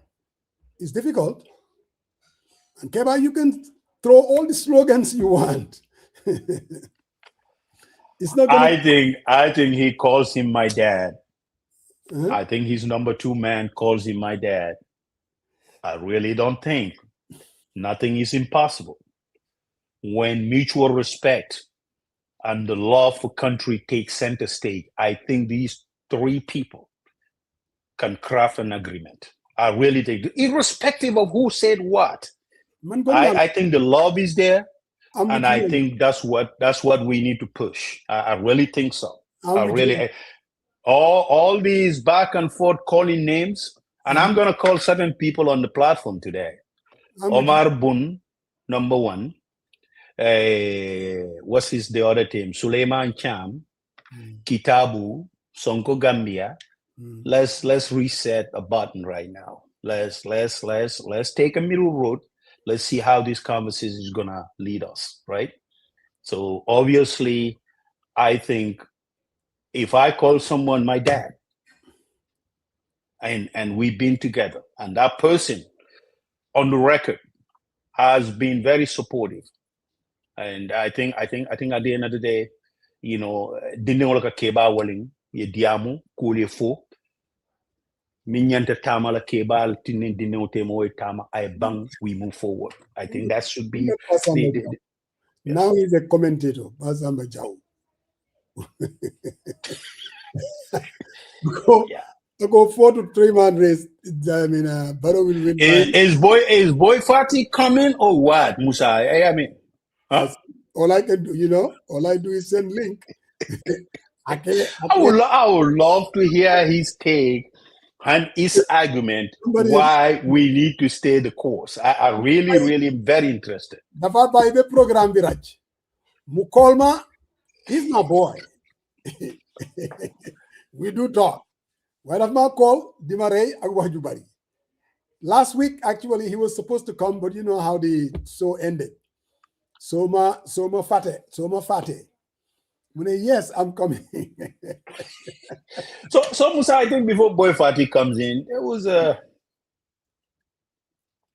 there was something that really happened, and the past 24 to 48 hours, it was a huge discussion, and people took positions, and rightly so, people were outraged. But Musa, I saw you wrote something. I also saw Coach wrote something. What many other people, Lamin Jasses, who are very close to the current government, took position, and they wrote their positions very clearly that this is unacceptable, and rightfully so. But let's look at the problem, because I've seen a lot of going back and forth. I listened to Ma'am Lisa very, very carefully. And the UMC, I think European chapter, were having a TikTok live to talk about their programs. Somehow, out of nowhere, Imam Babali took upon himself to join in. When he joined in, he was having a side conversation with whoever he was having, and he forgot to put his phone on mute. And he was saying utterances that are unpleasant. And the reason why I really feel sorry and also really want Imam to reflect on those utterances, because, you know, Imam as a position is very, very important and critical in our community. Number one, people need to see you as an independent adjudicator. People need to feel comfortable to come to you for spiritual advice, to come to you for marriage counseling, all sort of benefits that folks will not really go through a profession. They rather come to you because of that trust. But if you break that trust, you have a preconceived notion. And I think the other thing is he occupied a critical position, Yeah. which is Human Rights Commission. Yeah. I think it's very, very unfortunate. Yeah. We all can sit here and say stuff. But Yeah. Musa, one thing I'm just going to tell you. You know, if somebody, this is not a mistake day, and people keep saying, oh, one time gaff, blah, blah, just let you go now. Until one day it comes in the open. And deeply is just going out there and apologize. I think he just needs to sanitize and spiritually and reflect on these things very carefully. Because the congregation that he lead in Canifing's estate, it's just not Wolof, Fula, only. It has a lot, and they've had a lot of respect. But also, this is someone who has controversial positions for many, many years. And as we grow older, we need to reflect and sanitize the way we do things. Sometimes futile stuff that I will get angry in 5, 6, 7 years, 10 years ago, I don't get angry because I really felt that it doesn't worth my time. I think about it, I reflect on about it, say, you know what, let me move on. But sitting out there saying stuff, I think is very, very troubling. And I really honestly think he should not be sitting as a commissioner. He should not be a commissioner at the Human Rights Commission, because one of the key things that they really work on and ensure that they are fighting on day-to-day basis to ensure that Gambia as a whole, there is peaceful coexistence. People can talk without, pandering into tribal sentiments and all that stuff. And I think it's very, very critical to look at this inwards. If I have a position, I am very biased. I don't look at the facts that are in front of me. Or I'm very fixated on labeling one person and another, then my position is biased, even though, you can claim that but you said it. And I really, really think, we all need to ensure that there is a replacement.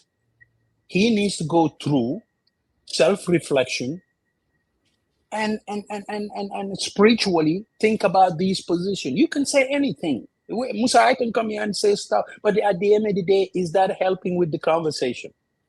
Mm-hmm. Is that helping me as a person who even, the position that we just all talk about? If I come in here and I say I blast someone who I really want someone to come together and form a deal, but I am castigating someone day in, day out. And I'm not going to go back because I seen Kababayo wrote something when he was the Minister of Religious Affairs and Interior, the mediation and all that. A lot of people came out and strongly condemned it. But there was a reason for it. I think at this time of our country, Musa, these whole genocides, all these tribal wars, we don't need that in Gambia. We are all interrelated far too long. 61 years. 61 years. Mm. I have in-laws, I have aunties and all that. They are from different areas, different tribes and all that. So I think it was wrong. And even Baba Lee himself. Baba Lee's sister is married to the person that he's caught on hot mic castigating. But these are things that we need to speak against it. And we need to hold folks accountable. And this is not different than the ones that did before. And I'm not excusing that at all. But we need to give the attention of this same issue. And I think he was seeking attention, and he really, really has it, because everyone is going after him and for the right reasons. I mean, talking about they are angry. Well, 61 years, lack of electricity. Yeah. I don't know why would I not be outraged. 61 years and counting. I hear millions and millions missing. Auditor reports giving, huge sums of money. There is no accountability. People being fired left and right, right? I mean, the Auditor General, there were accusations about the current one. I don't know, I'm not taking sides, but people are seeing these occurrences every single now and then. I don't know why they wouldn't be angry. Why wouldn't they be angry? And this angry is not just one tribe. If you want to test that, let's wait till 2026. And you will know who is angry and who is not angry. Because when you go to the market, the prices of commodities, they don't ask you whether you're Mandinka or Fula or Jola or Sarahule. You pay the same price that everyone else is paying. You are pinched against your power of purchase. You could, it's not sustainable, Musa. So I think we need to elevate the conversation. The conversation here is we need to change the government. Yes, condemn him, but pivot. Talk about what is the big price. And this whole thing here, I'm going to say it on the record. I don't say, but snippet. We've heard audios, and audios. They've said this. And if you really think that seeing eye to eye or coming into the room, forging an agreement with UDP or UNC, somehow that is a minuscule of what lies ahead after December 5th, I'm asking you to reflect on that. I'm telling you, I think we all need to be on our foot. We need to be alerted and ensure that these type of occurrences, we move away from it. And we can do it. We could do it by all of us coming together and change the current status quo. Yeah, I hear you. And I subscribe to everything that you've said, both the passion and every detail. I want to say something. When I saw that, I did not like it.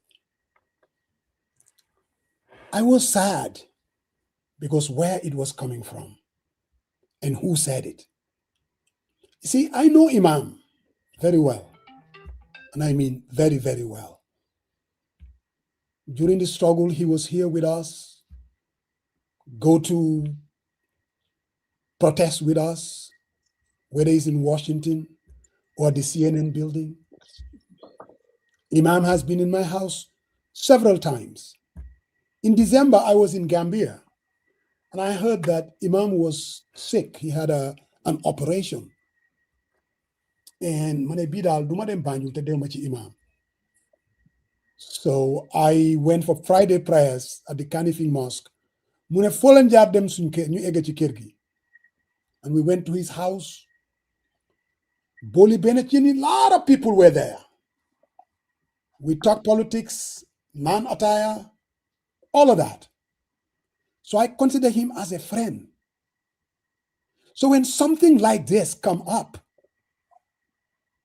you don't want to deal with it. It was offensive. It was repugnant. It was disgusting. How could he say something like that? Imam is he's very aware, He's not just some conservative, He's not. During the Jammeh era, what other imams wouldn't speak about, he would. So I don't expect him to harbor those feelings. Do I want to say he made a mistake? Then anyone who begin to say something like that, you're excusing what he said. If you start by pinpointing what other people said, you are beginning to excuse what was said. Boy, do I hope. I just wish I could easily just say that we have to look at it from the context of what he was saying, because of how I feel about him. But what Imam said was offensive, was divisive. And Gambia being a small country, Lolu Hejufa, Aksimu Joge Chimom. For me, the piece that I wrote, I also talked about Mandinkas are angry. No. Gambians are angry. And there's a reason they are angry. That we are angry because of the betrayal of 2016. We are angry because of cost of living. We are angry because of corruption. We are angry because of the political culture. We are angry because of the crime. Anger. No tribe has a monopoly on that. Last week on Sunday, I got intense here with my brother Sekou Kamara. Some see it as displaying anger. Ken Momut Lulu. Was Imam being reckless? Maybe. Does he harbor those feelings? Maybe. But what he cannot do, though, is to think that this thing is going to go away, because it will not. Imam has to do something. Public apology? I don't know. But the genuineness and the sincerity has to come out. Gambia is a small country. He's an imam, and like you said, he has a seat at the National Human Rights Commission. An imam, bul deklu ñila call nanda bulen fale yow li nga wax fi ni degala ñoñu nafiqalen. They're lying to you. They may be your friend, but they're lying to you. What you said was offensive, and I know Imam knows me is offensive. I cannot call him. After this said that, I will call him. What Imam needs to do is to speak directly to the Gambian people and say exactly what the problem is and why he was wrong. Now, are people going to forgive him? Some will never forgive him. And maybe rightly so. Should he still maintain to have a seat at the National Human Rights Commission? It's for people to decide. But one thing that I know, it cannot be business as usual. And you see, what is sad is when people hijack the offensiveness of Imam. Some directed it at UNC, that because it was on a UNC platform. Even though Mam Lisa, when she heard it, she went debunk everything. This has nothing to do with UMC. It has nothing to do with this party or that party. It is about Gambia and the offensiveness of what was said. And to try to politicize it or score political points. Someone, Pamane, came and said, I have the same mindset. Moi. Go figure. That I have to be guilty of what other person said. Me. I have never in my life harbored those kind of tendencies. I don't even play with it, let alone to be caught saying something like that. I know, we are all suspicious of each other. And somehow, all of us, in closed doors, we will say the same thing. Not all of us are tough, wired the same way. I took my time because I'm like, you have a friend, he's my imam. I believe in Imam Babali. I do. And to hear him say the things that he said, I was sad. And there's a part of me, Sarian, to be candid, if I'm honest to myself,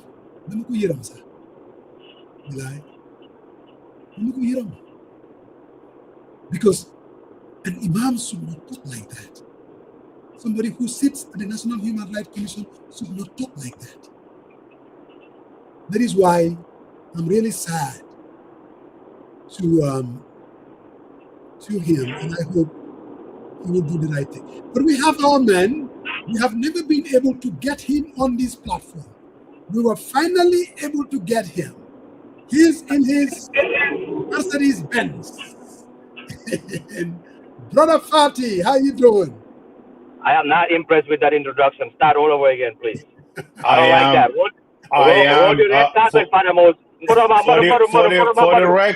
For the record, I am appealing to you in terms of safety for you to pull aside. If you want to have a conversation, 10, 15 minutes, we can have it. I mean, you're driving, you're on phase. I'm good.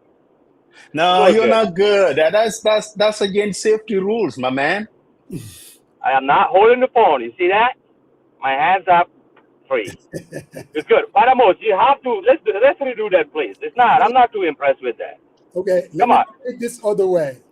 Yeah. He calls himself as the junior strategist. Now senior. And he was behind what's his name again? The campaign of Ahmed Jite. So come on, Musa. You see, I know you're gonna start to create cars. Kadu Amfide. Let's start again. So, Let's try it again. With all seriousness, Oh, you guys had your event last night. I mean, Mhm. can you walk us through how did it go? I mean, were you guys able to pull it off and able to sensitize Gambians? And also, let us know, why do you think most Gambians are talking about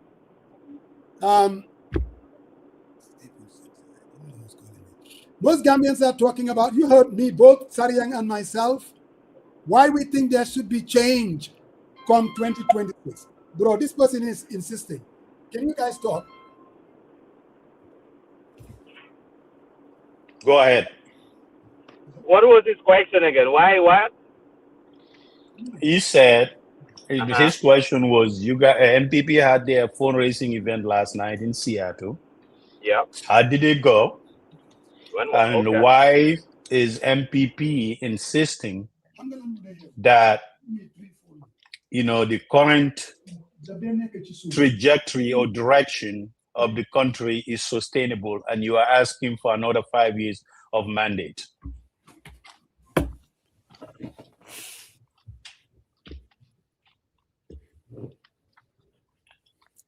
He disappeared. He said he didn't hear your question, and I reframe it, and all of a sudden. Actually, now, Pastor, you know what happened to you the last time? The same thing happened to him. When you have 4 people, when the 4th person comes, on the board. So okay. Somebody calling me,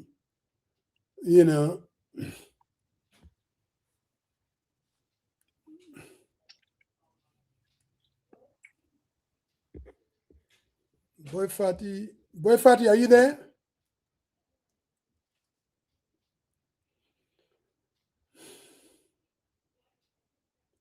So again, I mean, like what I was saying, in I guess Pasamba. Our sister is on Keba's case. He says Keba was foolish to do that. I don't know. No, Tukulor. I think he's. I don't know which took Keba, but I think it's Keba Cise or something. I don't know. Can you guys hear me now? Oh, we can hear you now. Yes. Can you hear us? Sorry, I get phone calls coming in. Still busy. Musa, your question was about our event last night? Right. Mm-hmm. Let's start from there. I cannot hear you. Can you hear me? Oh, we can hear you.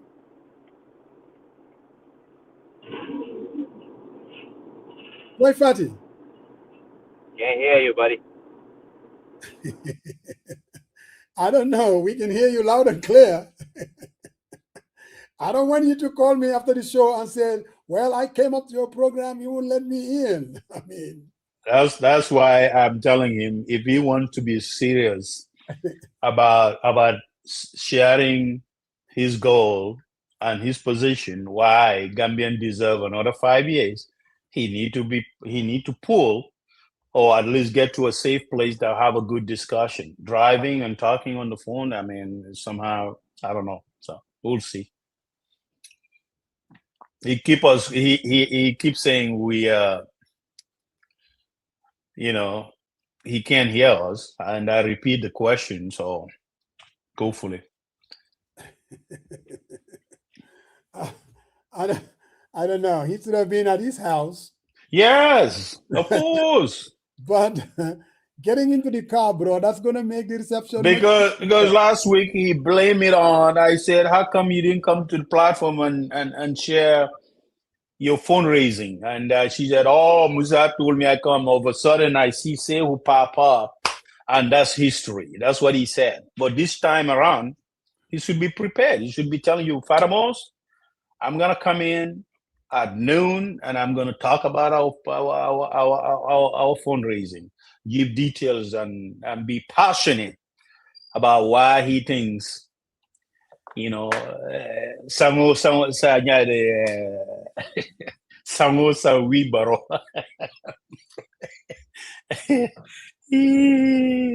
My brother, man. He's a Kabunka. He's a real. I think he's a Kabunka guy. So, Boyfad.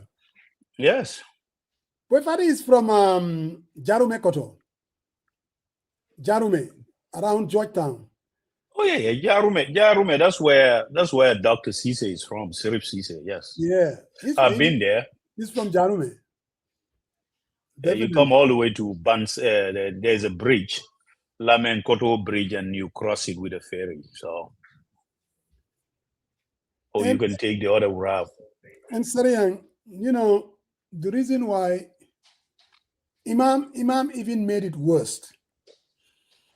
When he made a statement like that, and then clearly you're confronted. I mean, he made it really worse by basically saying, well, it's because you guys have been trying to see me Fulasini with the. I'm like, what in the world is that? I mean, you basically it has nothing to do with the other. You justify even where that statement is coming from. I mean, and this is where I said, I don't think any of your friends will be able to save you from this one or defend it. Because really, you saw your hand. And in Matar, I'm not saying that everybody is going to say this behind closed doors. Anyone who says that behind closed doors, you are still a tribalist. You are still dividing the country. Whether you say it behind closed doors, whether you say it publicly.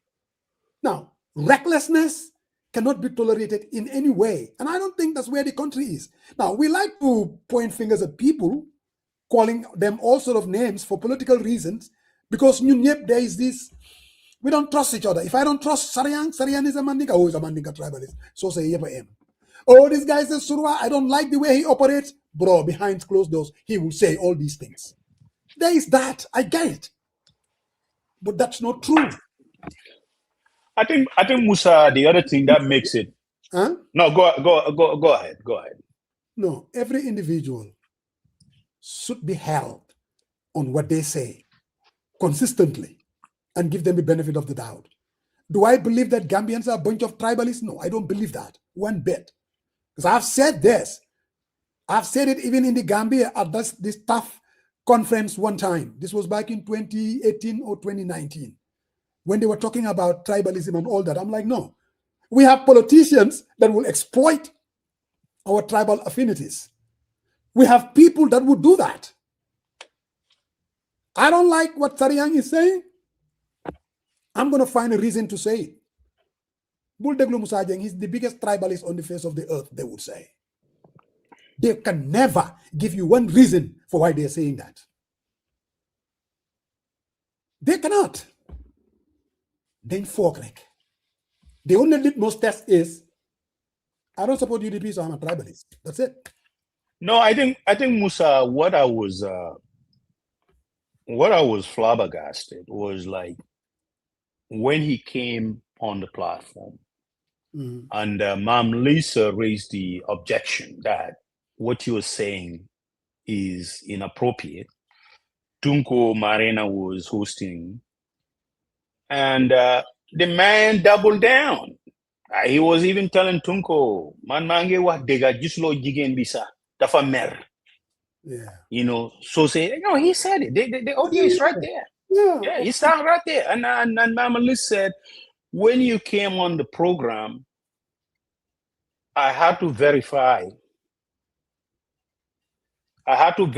who you were, because it's only Baba, and I went and checked your profile. It says Baba Lee.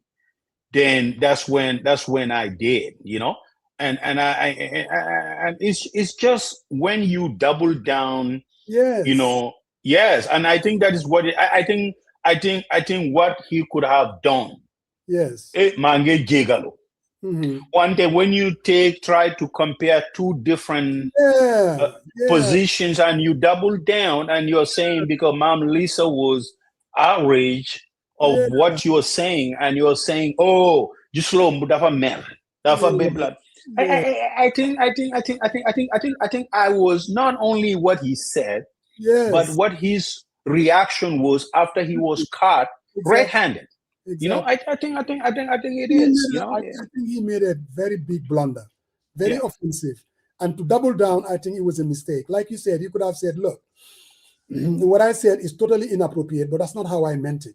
What I mean to say is," and then you elaborate. Now, people are still going to be offended, and maybe rightly so, but at least, hanga yange jagal.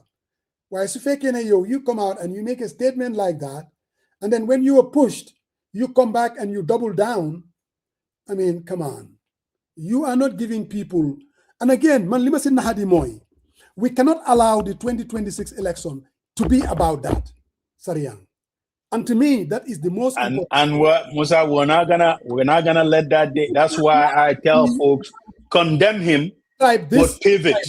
There is more pressing issues that we need to talk about today. Yes. If we allow it to be hijacked, we are becoming very vulnerable and thinking that we have to do that. Oh, you see these UMC people, you see Nyom Musajeng, they all have the same mindset, and then you make it a UDP, UMC thingy. I swear to God, to the Holy Quran, you are allowing an important election to be hijacked. And it's not about that. It's not even about that at all. Condemn it, and it needs to be condemned. And Babali should pay the price. Like I said, Babali cannot allow his legacy to be about this. He cannot. Because I think that his legacy is much more complex, profound than this alone. How he fix it, it's on him. But he has every reason to make sure he fix this. But bro, we need to get off this bandwagon because this is not about tribe. The election, it's not even about that. I am absolutely certain. Gambians are not going to line up in 2026 and say, I'm not going to vote for this person because of his tribal affiliate. Now, do I believe I'm going to work in the I'm going to vote for Sariang because he's my guy. I'm going to vote. It's going to happen. Clicks crossed among, because definitely there are people who vote because of relationship that they have. And sometimes those relationships are aligned with their ethnic, identities. Yes. But I do believe that the majority of people, that is not going to be the issue. And that will not, I can guarantee that will not be the issue. And I think today we have a very positive segue. And someone said it was Yama Toure. For some reason, I thought it was Mam Lisa. So, but it was Yama Toure. So I really, really think, yes, we condemn him, maintain our position, but this is not about this tribe thing. Musa, this is about the soul of our country. Absolutely. What vision would we like to see? Is it gonna be transformative? Are we gonna be able to employ more people? They talk about youth empowerment. What does that mean? I listened to all these slides, despite I was very tired. What does youth empowerment mean? What have you done? 5 years. Why? I hope Boy Fatty can come and help us out. No, and that's why I want to have a conversation. And it's not only Boy Fatty. I think my Muna Sise is there. Musa Drame is there. Lamin Diba was there. Usman Ba was there. And a lot of heavyweights. And he can share this link. And we can have a conversation because we never had this conversation. They could come in and we can have a conversation. It's not like, we're going to put the pressure. But I really think 10 years is enough. And we need to have a change of leadership. Musa, that is not against the status quo whatsoever. It is just what progressive democracy is all about, right? You did what you can. He did his best. Maybe that's what he can do, right? So why would we continue to increase the size of government? Why couldn't we have a policy prescription to pay down our debt? I think that's very important. So the man is here, so I'll let him steal the show, man. So can you hear us? Yeah, I can hear you now. Okay. I had to oblige to my Nkotoma because, when the elders speak, they tell you something. Coach, why are you coming here? You are not part of the show today, please. No, I just have one question that I want you to answer for me. Who? As long as it's not a car question. It's not a car question. Okay, go ahead. Congratulations anyway for your show, for your I appreciate that. event. Thank you. I understand you guys raised $60,000. Mhm. Well, congrats. But there is a question that I want to ask. And counting, because we're still waiting for some pledges that are still coming on from outside of the US. So Now, we will let you know. This event that you organized, Okay. was it organized on any penny of the Gambian money? No. The taxpayers' money? Not even from the party's money. So the second question is, we've seen ministers attend. I see Musa Drame here. He's a minister. Yes. Who bought his ticket? Did you guys buy his ticket, or did the taxpayers have to buy his ticket? Musa Drame bought his own ticket. Not even the party bought the ticket for Musa Drame. Will Musa Drame be paid any interest or per diem for coming to this event? Because these are all going to be public record that we need to see. Well, I cannot answer that, but I don't think so, because he's here as on behalf of the party. So, like I said, the party itself, NPP party itself, did not even buy the tickets of the people that came from the Gambia, much more the government. This whole false narrative that the government is this. We sponsored this thing 100%. Us, the Seattle NPP chapter, and with some support from the US Canada chapter as well. So my question is just to set the record straight. But since you say you are not sure whether he's going to be paid any interest or impress or per diem, but I like the qualifier for us all to know that Musa Drame is here, and I've seen also, I think the deputy ambassador or somebody from the New York office who is also here. Are there any civil servants who are on this trip or who are part of this fundraiser? I mean, civil servants. No, I don't think so. No. All right, thank you very much. Is that it? Yeah, I just wanted to know whether you guys are still milking our resources to finance your political affairs. What? So see, that's the misinformation, like your neighbor will say. It's a fake news. All fake news. Fake news. Fake news. Like I said, the party did not even sponsor. Everybody that came from the Gambia, they all pay for their own ticket to come here. Not even the party financed it. Not even the NPP party. So, boy, congratulations for. Thank you. I appreciate that. I was hoping to see you all because I extended our invitation to you. Nobody showed up. Seriang, you were in town. I told you we are going to pull up, but it's all good. But did you hear what I said at the initial? What did you say? Well, I mean, if I will show up at an event where I really felt I would make a difference, added value, but I really felt that I wouldn't make a difference. That's why I didn't show up. Why would you feel? Why would you feel that though? Whether you're gonna make a difference or not, I think you should still pull up. When people invited you, I went to an extent that I even let you speak to the honorable minister. He invited you. We are all very encouraged. Okay. I appreciate that, but that is besides the point. So now, Coach asked you whether there were civil servants in attendance, and you said no. Not that I can remember. So what is Usman Ba's position and Uday Sis's position? Oh, Uday is what? A protocol officer? Yes. What is that? I don't know. See, we're not doing that. I'm here. You guys want to create a car? I'm asking you. No, we're not. Let's talk about the show. Okay. Did you watch the show? Let me ask you that. Did you watch the show? I'm gonna pull up the last week. What happened to Musa today? This week is gonna be your turn. No. But you're not gonna get that. You're not gonna get that from me. So since you refuse to answer the question, I will let the viewers decide. Okay. So now, Boy Fati, my question to you is: what is the reason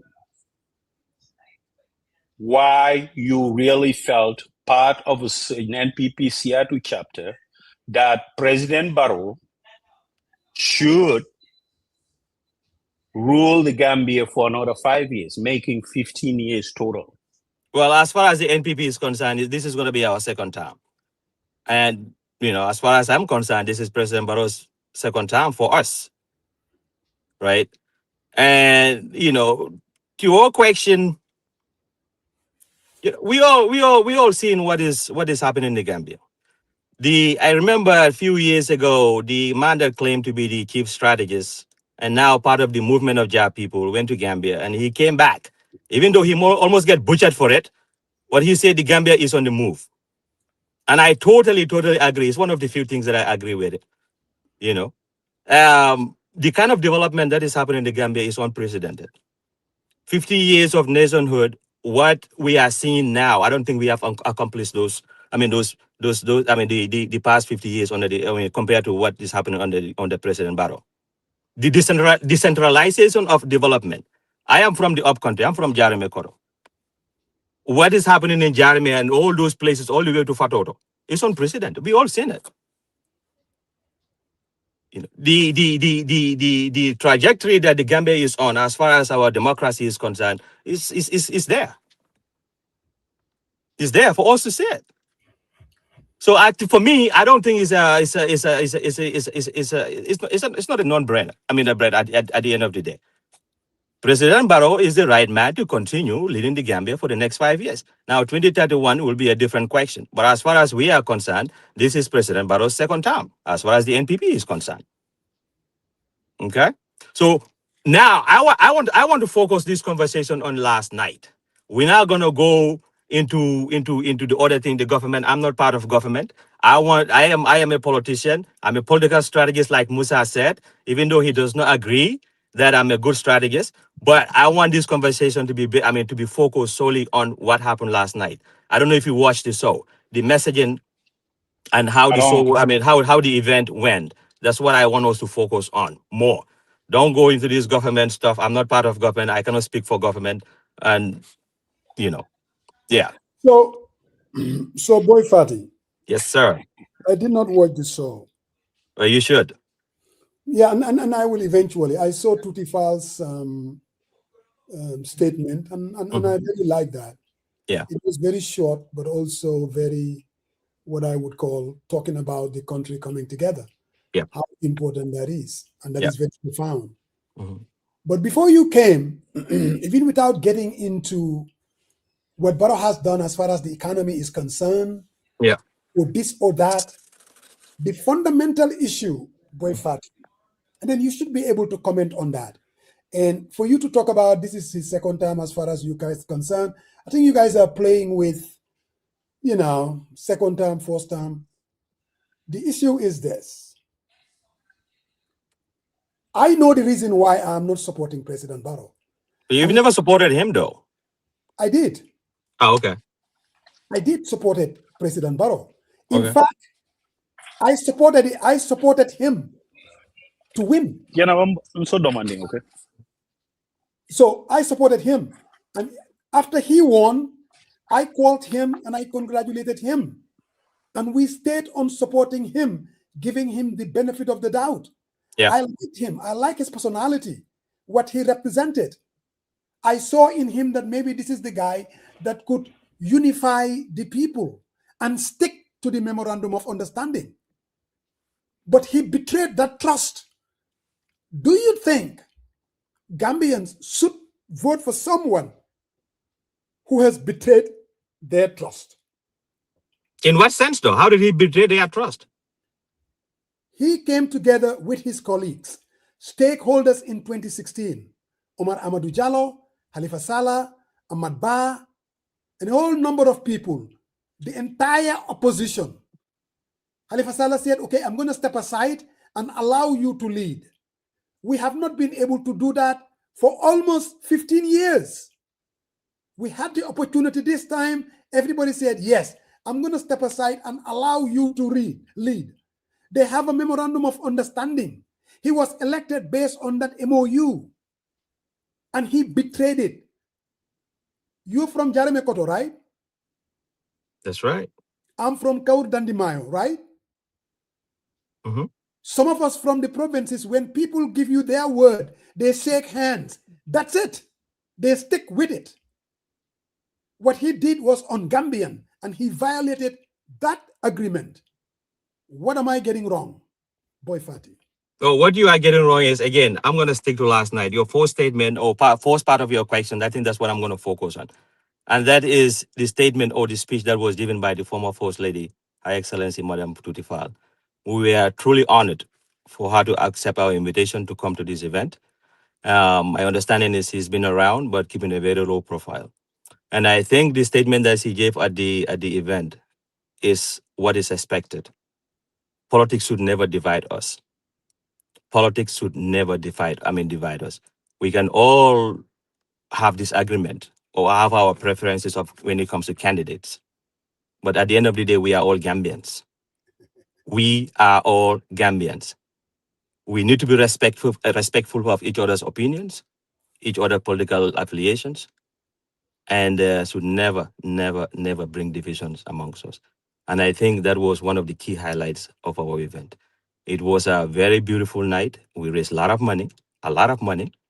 And, we are very grateful to Zainab Dabo and her husband as well, our chief guest of honors. They showed up with a very high power delegation that they came with, and they've donated a lot of money to us. And if you look at the program itself, Musa, your second part of the question, I'm not getting into that. Why not? No, I'm not doing that. I'll come another time. We can talk. No. You know me. No. Maybe Seria and Coach, I don't go, we talk every day. You know where I'm at on some of those things. And we'll talk about it. I'll come back. Now that the red carpet has been rolled out, I'll be back. I'll come back. But I want to focus on last night. So hang on. You always blame me that we don't talk about the accomplishments of the president. Well, you don't though. You sit here every Sunday. All you guys do is President Barrow this, President Barrow, even the good things. And that's our sense of nationalism. Sometimes I question it. There are so many good things that are going on in that country. But every Sunday I will sit here, all you talk about is that Barrow this, Barrow this, Barrow this. But guess what though? Like I told you this, and I will say it again. NPP government and NPP as a party, I think we are more tolerant in Gambia today than even the oppositions. A lot of things get said about the government, about our president, our leader, our party, but do they just can you fini? You don't see it. You don't see it. That alone tells you something. Every Sunday you guys come here. There's a lot of you. If you follow the social medias, you see people insulting the president every day. Even the president doesn't even say anything. If you tell him, he said, well, they're not insulting me. They're insulting the seat that I'm sitting on. We are more tolerant in Gambia today than the oppositions. And Gambians are watching. They know what's up. They know what time it is. They know. They really know. But again, like I said, we'll have a conversation about that at some other time. But today, I want to thank everybody that has been part of this, making this night a very successful night. There have been a lot of doubters. NPP, Seattle is this, Seattle is that. But tomorrow was yesterday was a clear testament of what. But some of the commentaries that I'm hearing, it was more or less like what do they call it in Mandinka? Like a what? What do you expect them to say though? People are shocked. People are shocked. My phone, that's why I couldn't call, because I'm still getting phone calls. People are just calling like non-stop. And Musa, no, I'm gonna tell you right now. Yesterday, I swear to God, I cannot tell you how many people come and told me that. How come I'm not part? You guys did not inform me about this. How come I'm not part of this? I want to be part of this. I'm like, don't worry. This is just the beginning. Nobody thought this is possible. But you see what we pull off. Forget about the money part of it. But the fact that people came to answer, to come and listen. And if you look at the scope of the program too, the whole entire night, you don't hear anything about the opposition, this opposition. We don't have time for that. Our politics has changed. As far as I'm concerned, for me, anything that I'm going to be part of, I don't want to be doing somebody's bidding for them. No. NPP has a record to stand on. Gambians have seen the unprecedented development that has happened under the leadership of the president. We all seen it. You see? No, hold on. Earlier, I heard Serian was talking about the video that was that was a 9-point agenda. If you're going to talk about that, you should be able to answer questions. No, Padamos, like I said, I'll come back. If you want to invite me again, I'll be more than happy to come. You can't say that. All you're going to be talking about is last night let me get to. Voilà, it's all part of the last night. This is all part of last night. I'm telling you. Let me ask you No, this. no, hold on before you go. Like you say, hold on, man. Come on, bro. Listen. No, Noge. You come here, and you watch this show every weekend. It's my therapy. No, hold on. We discuss substantive issues that is impacting our country, right? Yeah, you might say we are biased. That's your opinion, right? But there are a lot of people. So if you come here, don't say you're gonna select what we need to talk about and what we don't need to talk about. But that's what you guys do. You select what you want to talk about. You come here every week. You don't talk about anything about our government, about our party. You don't. You talk about the movement of their people. You talk about how you're gonna get rid of us. And you select what you. Huh? I just follow up what Coach asked you, whether there was civil servants in attendance at the fundraiser yesterday. We're not going there. You're not gonna get a soundbite from me. I am not part of the government. I don't know how those things work. Did you what? So if you talk about let's talk about energy, for example. There's load shedding in Gambia currently. I mean, electricity and all that. What would MPP do to fix that problem? The load sharing, as far as maybe, I think particularly in the greater Banjul area, because if you go to up countries, from my understanding, I don't live there. I don't go to Gambia maybe every few years. But as far as I understand, the up countries, they're not having that kind of issues. I'm talking about load shedding, whether it's up country or greater Banjul. Yeah. I'm not an energy. Give me a second. Okay. Come on, give me a second. All right. So I was in Gambia in June, and I'm going to tell you, yes, electricity was scarce, right? If you get this, you go over 24 hours, you don't get it. What I'm asking you is, there is a problem. We identified the problem. What is MPP doing to fix the problem? I cannot, like I said again, I cannot sit here and tell you I'm not an energy minister. I don't know anything about energy. But all I know is Gambia's problem does not start today. And this government is doing whatever it can to make sure that problems that Gambians face are fixed. And I think we have seen evidence of that. Okay. And now, again, I'm going to shift back to last night, because that's the only reason why I came here today. You want to roll out a red carpet for me next time, I'll be more than happy to come and look into, to talk about, some of those things. Okay. So if you have any questions about last night, talk to me about it and we will discuss. I got a few more minutes because I have to offload the card. I still have some stuff here that I need to deliver. I ask you because Nkoroma, like I said, I am not an energy minister, but I know that the government is doing whatever it can to make sure whatever problem that is facing not even the whole country, but part of the country, because of people like you, people like Musa who has not been to Gambia for 20 years when Gambia was there. Now he's going back all the time. People like Coach. I'm sure those things are all part of the problem. But they fought for it. This is not. Yeah. That is the talking point. That's always the talking point. We fought for it. But again, you're talking about something that has been created on the President Barrow. So let's embrace or let's enjoy what is happening now, and let's not try to minimize what we all have achieved together, right? So any questions about last night? Again, we raised over 60,000 and counting, and I'm sure that more pledges are coming. Thank you for stating that. It's all good. But all the questions that I'm asking you does not come out of a bloom. I watched the slideshow, and that's why I'm asking you. Okay, to that slideshow that you had, that was the 9-point agenda that we have. That, like I said on the comments, there are 2 other videos that we could not play because of time. And if you, I will send it to you guys. Musa, you can post it on For the People by the People, which I don't think you're gonna do anyway. But it's all good.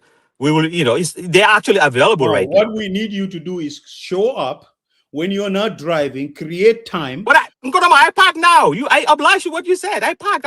Okay. What I'm trying to say is, we're not gonna propaganda. Nobody does. We don't post videos from UDP or UMC on our website. That's not. So we're not gonna do that for MPP. What I'm asking you is, if you daily feel that you need to make a case, this platform is open. Even Sunday, we'll roll a red carpet for 3 hours. We can go into the policy debate. That's fine. Boy. Yeah, not the policy debate, but some component of So, what we are. so, I mean, so, what boy, this government. so Yeah. boy, Fat, Yes, Musa. the reason why Jammeh was removed, Hmm. and Jammeh obviously was killing people, and there was no rule of law, Absolutely. and there was the culture of our politics. Hmm. And what we all needed was somebody that can unify the country. And when Barrow came, most people, including myself, thought that this is a hope that this guy will be able to unify us. But this country currently is still very divided. There is polarization. You know it, and I know it. Hmm. Should he not be held accountable? Because he was the compromise candidate. Hmm. Should he not be held accountable for his failure to unify the country? Hmm. What do you think? And you don't think the president has done that? Seriously? No, I'm asking you. You don't think? Well, Musa, the problem is, Because I he's don't, a I don't, I don't expect now that you are affiliated with something. no, No, Bilal. no. Answer the question, No, no, okay? no. Hang on. I'm not going to answer the question the way you want me to answer the question. No, Musa Boy is a politician just like you, Nkoroma. Fadi. You, Boy no, Fadi. hold on. No, Okay. before he came, Hmm. we were still, people supported different political parties. It's not Yeah. about supporting different parties. Hmm. He was seen as the party for all of us. You have to remember, I don't know whether you were here or you were not part of the struggle, but he was selected Hmm. to bring all of us together. Hmm. We understood, Nate, for 15 years, we were not able to come together. Yeah. So we want the compromise element Hmm. that was able to change the culture of our politics. Yeah. Do you think he has done that? 110%, and you know that. How did he? No. Listen, I'm just going to say a little bit about that. You know very well, as a political strategy and somebody that has been living outside of the Gambia for a very long time, transitioning from dictatorship to what we have now. You know how difficult that is. You know that. Granted. Right? So, and I think that's a very obvious reason why people voted for President Barrow in 2021. Where in the world? Tell me one country that has a dictatorship or that live on a dictatorial rule for 20-something years or 30 years or I don't know. I don't care how long. And they were able to transition this smoothly. Nothing has happened in the Gambia. And you cannot tell me that the man who is responsible for that was not able to unify the country. You will name me one country that went through this. And there is no chaos or there is no problem there. It's not there. It's always a mess. So the notion that the president was not able to unify the country, I think that is just, it's just a political thing. It's just a political thing. Again, I'm sorry, I have to run. I have to see. My car is full of stuff. And I'm sitting in the car right now. I have to offload my car. Yeah, just to let you know, it takes more effort. Yeah. To come to this platform, you have to be ready psychologically and mentally, and you cannot be distracted. We do this every Sunday. No, hold on. Let me. No, yellow conversation. No, I like your hold on. When you say hold on, man, for the most, man, hold on. No, on a serious note, if you're ready, anytime you are ready, you are prepared, and you can answer those questions. Because here, you might say, oh, you like this question. We ask you a straight question, and we have to have a robust debate about the trajectory and the direction of this country. So but of course, I have a lot of stuff in my car. I am gonna go hustle. So, but we take time and give our best. Yeah. And I want you to give our best. That way people can recognize you to be the face of MPP. No, so I don't want to be the face of MP. Strategists are never the face of a political party. We sit in the back and strategize, and Musa knows this. And Musa, moving on, do not call me for any strategy questions or whatsoever, because we are on a different sides now, and you know that. I'm not sharing anything with you. To your point, though. You have ministers in your attendance. They attended the event last night, why couldn't you prepare and say, hey, Musa Drame, we have a for the people by the... No, we're not doing that. No, actually, Sarian, Huh? I reached out to them. I wanted to bring, say, Humalo, ask him. I wanted him Usman is there, Ba is there. Usman Ba is there. Maimuna Sise is there. No, but Musa Drame is there. Let me say this. I have to give it to him. For years, he's been promising. No, don't give him Dara. No. No, don't give it. He didn't Kuruma, even answer any question. let him just He finish. did not answer any question. Why are you giving him anything? Oh, maybe you don't want. You don't want. Yeah. I mean, you don't like the Yeah. answers that I give, Yeah. and I'm very clear. Yeah. I'll come back here. No, he always, Dama, send me the link and he wouldn't show up. I'm like, dude, Bulma get in. If you want to come. Now, the fact that he came and answer the question or not, at least he has taken baby steps. So I Musa, you know that me, I can go there and talk anywhere. You know that. I am not scared. To your point, your last part, that's what I like, to debate. We can debate. But there are certain things when it comes, I'm not privy to some of those things. I'm a political strategist behind the scene. I can sit here and try to defend what I believe in. Okay. Right? So I will come back. I promise. I will come back. No, here's one thing I'm gonna ask for you. Okay. You know, since I don't fault you for not answering, but do you think you could be a link? Say Nani Juara, for example, he's the minister. He can come in and talk about the problem and the roadmap and the vision of solving this electricity problem. You could do that because that would help you, your party, to talk to Gambians at large, right? And coming here, the idea of shaming the ministers, that you see a bunch of ministers who came on here, we give them the utmost respect. We have a debate. That's what this country needs right now. Okay, whatever side you're on, let's have a conversation. Okay. So next time, I will just tell you, you reach out to your folks. If you can bring them, fine. I mean, Usman can come. Usman was a minister and now he's a presidential advisor. Digital economy. Yeah, digital economy. Why couldn't he come? Boy party. Boy party, we seen you man. Balance for what? Because you are not prepared. You are not ready for prime time. No, I am prepared. I came here to express how happy I am. Yes. About our successful event, and my thing. I want your questions to be based on that. But you always try to do is to create a car. I'm not here for no car business. What was the best part of the event last night? Everything. How people pull up, the amount of money that we were able to raise, the focus of the program itself. Musa, if you go back and watch it, you will not hear anything about the oppositions there. We are focused how to bring people together, how to bring the diaspora together, the importance of the diaspora as far as the Gambia is concerned. Go and watch it. Go and watch it.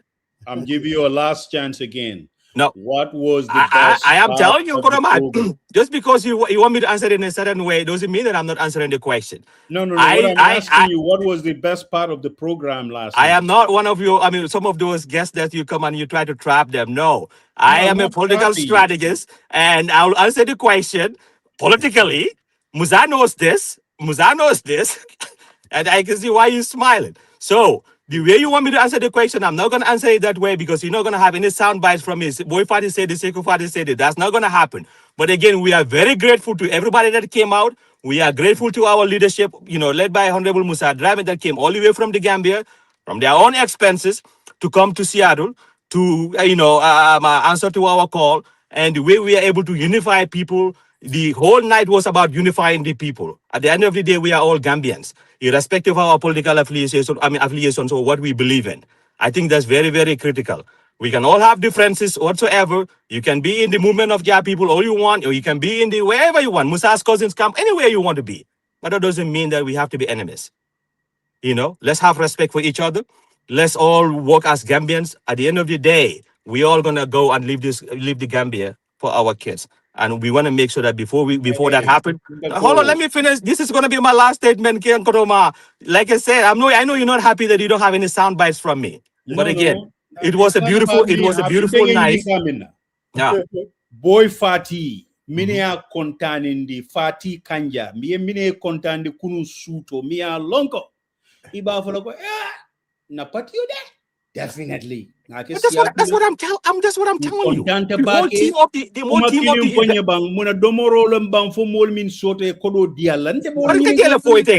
The amount of money that we've raised, the theme of the night itself, the messaging of the night itself. What was the theme of the night?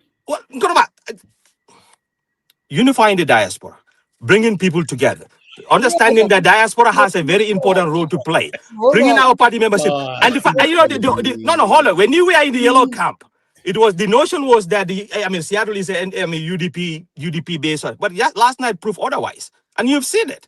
It has proved otherwise, and now I think Seattle is becoming the capital, the political capital of the diaspora now.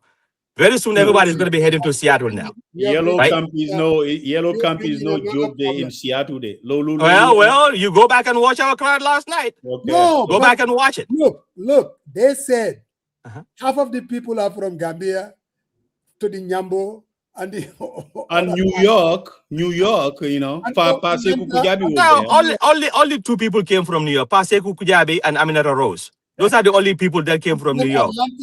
And then from who came from Atlanta? You don't even know your people. Who came from Atlanta? I'm asking you. Who came from Atlanta? Basamanyol was from Basamanyol did not show. Basamba was represented by a sister that lives here. Well, that guy, I gotta give it to him. So how do you think how you gonna this is serious though. Let me ask you this question and we'll let you go. Yeah. I got Solbaji. He's gonna come. Yeah. How do you unite the diaspora? Oh God.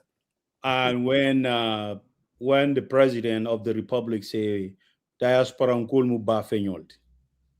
When did he say that? I never heard that. When was that? No problem. If you don't have it, it's okay. Let's move on. Yeah, I guess that's why you went off. So let's go. Let's continue. What's Bafenyo? Huh? What is Bafenyo? Bafenyo, it's a metaphor, but that means someone who doesn't add any value or cannot do anything, a damn thing. So that's what it is. Right? Bafenyo. Bafenyo. Bay. Huh? Bay muy ba. Brother Sadia, ako ba koton fenyo? Ba koton fenyo, yes. Ako ba koton fenyo. All right. Hey, Brother Saul. Wow, nuyu naa leen Musa, nuyu naa suma brother Sariyang. I guess Sariyang, we're gonna talk about this last segment. Sariyang. Anyway, Musa, it's a pleasure to come back. What digani yala? Dangawaru. Yang madega buba, yang madega. Why you not dega? Some boys bit of a how lead them, but don't such or something. No, hara. I'm gonna just change this because fognane. Hold on a sec. How am I coming up now? Because I'm not using my headphones. I'm good. Okay, yeah. Well, a little bit under the weather. Why, Santayala? Anyway, interlude to this discussion, Brother Sariyang and Musa. I'm going to na la yange wa affaire development. Comme ko li dafa nek lo xamne ñu ko waxtaan pour election. Legi local language is important. I'll talk about the results of these WAEC or WSSCE exams in a minute. Just to break down the numbers ko defé nit ñi xam ko. Musa, ñu ngi wax affaire development, right? In the past 10 years, Almoboro definite development. Okay. Development is not the question. But my question is, at what cost? Correct. What is the cost of this development? Fognane, yes, if somebody is campaigning, if we happen to have a three-way race or two-way race, possibly, maybe not. But what is the cost of this development? How much money have we borrowed for this development, and how can we account for it? Just summarily, set up Senegal, what they're going through in terms of their debt. So yes, there's development, but I just have a feeling, Gambia last year knew, that some of it is Kojila Ninya. So we gave Saria Munala, Kojila Ninya Mohane, out in the open, something you can visibly see, the tangibles. But underneath it, how strong and feasible is this? Lolu dañ ko wara waxtaan lolu mom ku politicien bu dem di campagne war nga waxtaan lolu yes appreciate nañ development Adama Barrow moomut xaalis bi yéen taxpayers yi yéen a moom xaalis bi waaye correct. xaalis bi si yan yoon lañ ko lebee ak fan lañ ko dugal ak ñaata lañ dugal si investment bi ndax lii ñoo xam ne ñu nga invest is this going to last 15-25 years wax dëgg ne yàlla Moussa yaa jame yoon ñim defar man bi ma demee Gambie gis naa ay yoon yu xarañee bente mu ngi fa nag Yes. soo jógee Serekunda di dem Banjul Sadawda built that road how long ago Long time ago, definitely. so we want something that can last the test of time at least 40-50 years nga xam ne duñ war a worry but then how do we create an avenue to keep those roads running loolu tamit war nañ ko waxtaan when it comes to these tribal sentiments man lu ma gëm mooy ne these tribal hegemony things dañ ko war a nip in the bud because man yaakaar naa ne suma mbokki pël yi mbokki soose yi joolaa yi pula yi manjaago yi ak ñëpp man foog naa ne ku toog xalaat bu xóot a xóot li nga xam ne réew mi gis nañ luy xew fii America fii what did Abraham Lincoln say a house divided can never stand ñun soxlawuñ loolu suñ réew Imam Babali is a very close friend to Imam Cissé who is a good friend of mine from Detroit nekkatuma fa waaye man imam boobu dama di communiquer moom on a constant basis balaa wax boobu noonu doon jéene si jéemiñam bi I think the first thing he's gonna thought of mooy ne dama war a moytu bañ a wax bi te su ko waxee tamit mu mel ni seetaane moo si duga the first thing he should do is come out and apologize straight up waaye duñ def loolu because man dama am lu ma naxari suma réew Gambia mooy ne ñun dañ jël réew mi teg fa nit koo xam ne njiit la tey koo xam ne dafa transactional li nga réew sa réew daal duñ ko lijjante de réew dañ ko liggéey this is not new ñun ñëpp xam nañ ko man I'm just re-emphasizing this correct now prelude bi jeex na nañ dugal si wax bi nga xam ne moo tax man naxaroo foog ne suñu réew mi de fu mu nekk ni man daal I don't have much to be proud of there's some things we can be proud of and people can say so li nga wax noonu dafa diis torop waaye that's just the way I feel it if I look at the numbers from the minister's wards man lu ma bindoon in my post it seems to be a little different but it comes down to the same numbers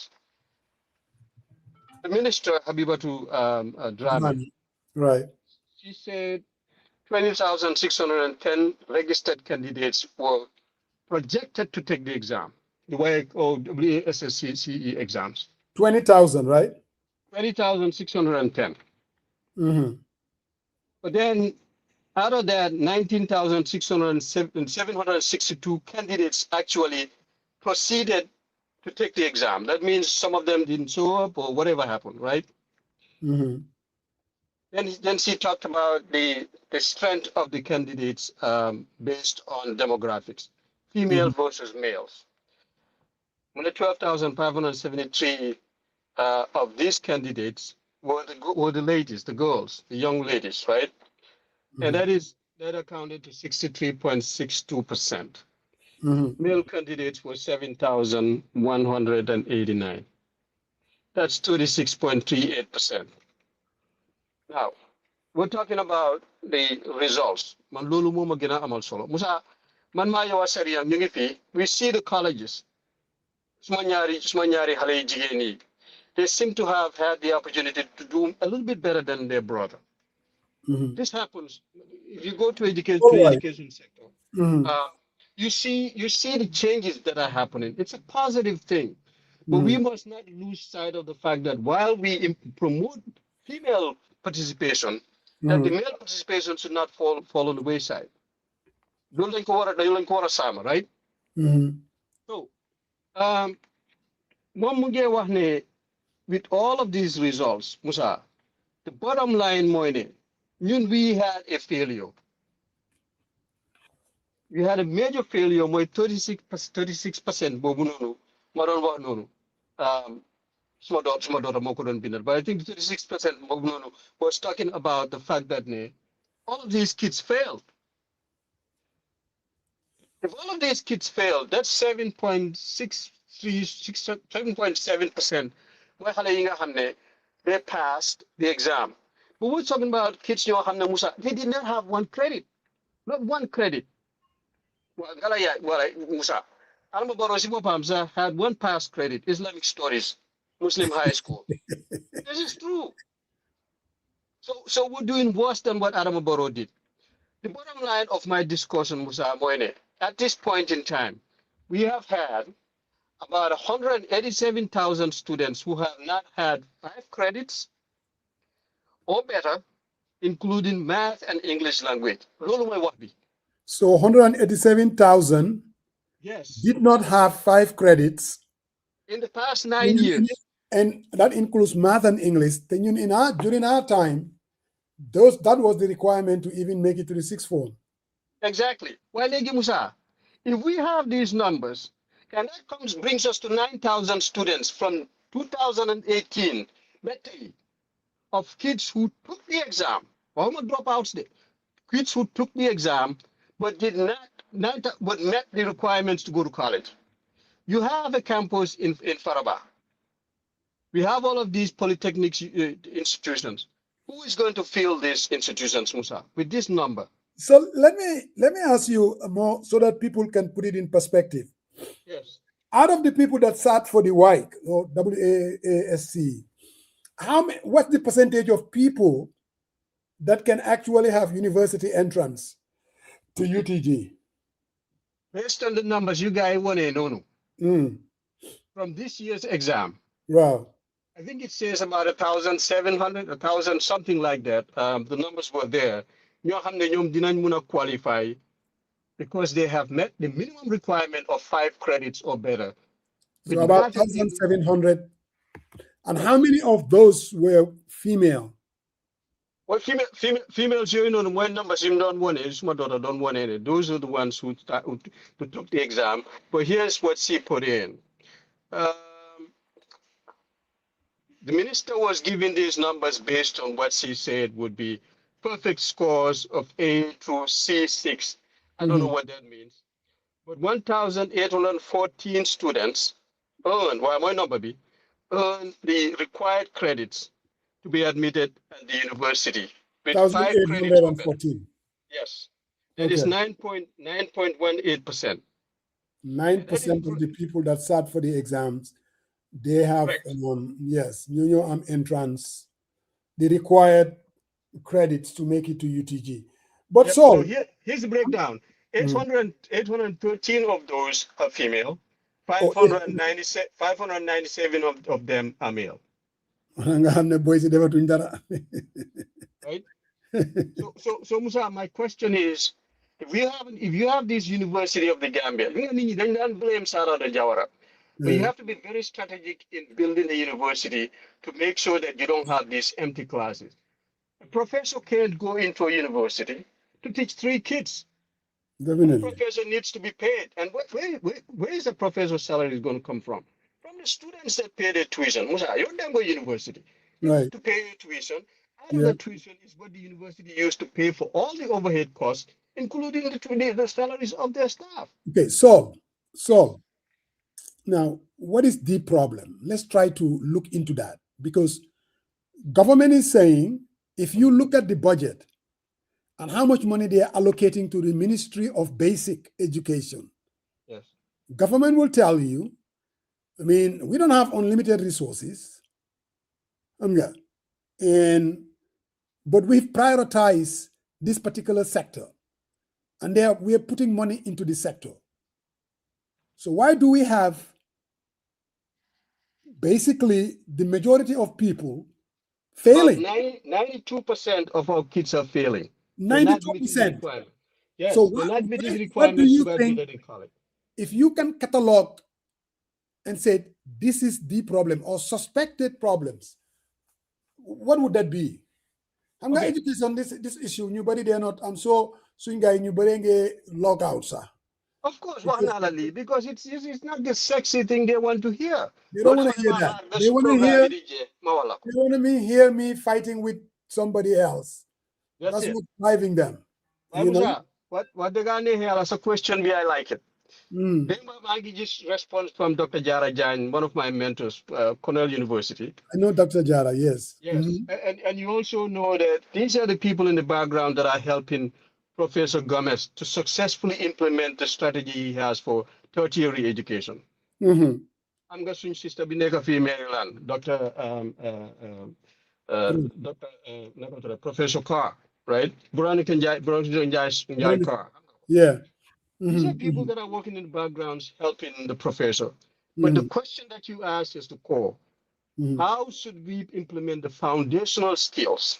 Mm-hmm. Because Fee America Fee, I will tell you what they're doing that are emphasizing for everyone who wants to become a teacher. Right. You have to pass the teaching elementary reading and writing English praxis exam. Mm-hmm. And what that teaches, what that emphasizes is you have to be explicit. You have to have a systematic way Mm-hmm. of teaching the kids to make sure that their foundational skills of reading and writing are met. Mm-hmm. Dr. Jaro Janwa, Mm-hmm. Senegal is lifting itself up when it comes to these exam results. Other countries are doing it, and lan they implement moine, they scaffold the local language Mm-hmm. and then connect the local language, English language, with locally what is happening. Right. For instance, so they may Brikama area council, Gabuga teach Hale about government.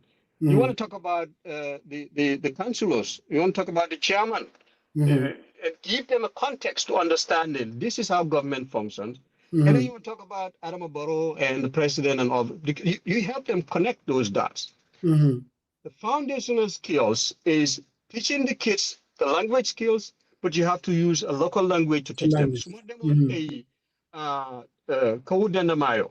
Mm-hmm. Mahamne suma mboke yifa neka olof lanjelaka. Right. Lila Sidia Jata Agman Singwatan last year, it went along these lines. How do we teach these kids to be able to perform in kindergarten, first grade, Mm-hmm. by understanding the teaching skills, but Right. using the local language to teach them? Musa yo tay so demon gambe nga jox xale bu ndaw $5 or $25 ne ko demal nga jënal ma mburu Mm-hmm. xale boo xam ne 5 6 year old la dina Mm-hmm. dem si bitik bi jënal la mburu isi la sa wéccit correct wéccit nga la ko isil Mm-hmm. so loolu convince naa Sidia Jatta ne this is a strategy boo xam ne mën nañ ko use so ma tëj xale yi kaw dande maayo elementary school Mm-hmm. nañ seet language boo xam ne nit ñi speak it dañ koo waxtaan dañ koo waxee all over. I think it Use needs them to as be a scaffold. inculcated more. Correct. Mm-hmm. Now, the problem that we have is the foundational skills that are lacking. It's In weak. technology, but at least they struggle. The blame Yeah. must not go on the kids. We are not giving them what they need. And then you asked the other question about the government saying that they give the funding to these institutions. Kudos to them. But you know where the vast majority of that money goes to? Mm-hmm. Recording expenses, buying expensive cars. But Muhammad Minister Bini, I see pasture in this lady that tells me she wants to make it right. But she needs to be surrounded by the right people. The right people. Yes, Mm-hmm. the curriculum system we have, Musa, is not working. Mm-hmm. Maybe we should start to look at something different that is consistent with a country that is our size in the continent of Africa. Tell you, Dr. Jan, Dr. Sen, Professor Sen, Wanamalulu. Correct. We don't have to look outside of Africa. Let's go to a small country in our neighborhood next door. You said, that is right. What is Now, making them? yeah. One thing that I know though, so Faramos. you are very. Oh, go ahead. So yeah. No, I think Saul is talking. The conversation is very important. But my guy Matthias, the Dr. Matthias Graywood, reached out to me, Yes. and he said Dr. Lamin E.N. Drame would be a good resource to talk about this particular subject in detail. So I told him that I will run this by you and Coach. Right. Hopefully, we can invite him next Sunday to come on the show and talk about it in detail. So, Absolutely. Very young. And then we bring Saul too. Very young. yes, I will warn you, you're not going to have 100 people watching your program. But it's okay. And this is the decay, Musa. Li moy suñ problem. Because dañoo talk fii di wax China mu ngee def lii, South Korea mu ngee def lii, Vietnam. But what did these people do? What Yeah. have they invested in? Education. But it's an important sector. I'm telling you, we can talk all we want, But if we do not do anything about this, this particular sector, look, when you are educating Gambians, giving them the necessary tools, it's not about whether you can give them a job tomorrow. It's what they can do. We started out Mankaur Primary. My man over there started out in what's that place again? Primary school. He was in Brikamane. The other one in Fonyi. That's where you started out. Saw the same thing, but here we ended up getting. Busura last study school, Busura primary school, Combo Brikama. The government is not giving you a job. You are out here selling your skills, and I think that should be the approach. Let's give our children the skills that they need, and we send them out there. You don't have to worry about whether the Gambian economy can actually give these people jobs. Those days are over. Just give them the skills. And I think bringing a professional person like that. So I'm 5 minutes watching, but we are going to have this program and we're going to talk about this sector because it's important. I'm just forewarning you that this is what should happen. But let's just bite the bullet and do the right thing for the country, because the reason we have crime, I'm telling you, Musa, the reason crime is high in the country, the reason kids are taking the back way is because we have failed to give them the foundational skills and the skills they need to be able to get employment. Look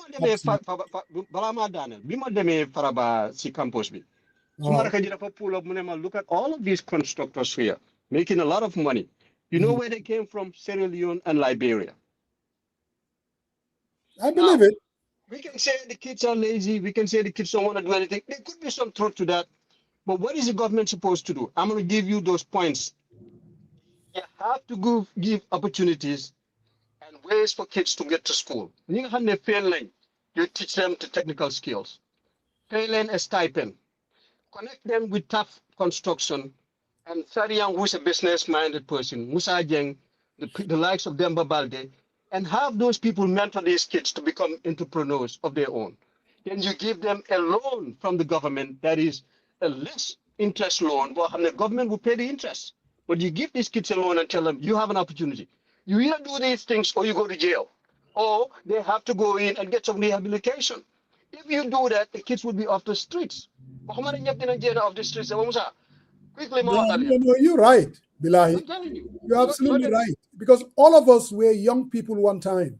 All I used to know, even after O levels, was to hang out, James Senegal, non attire, and just do our thing.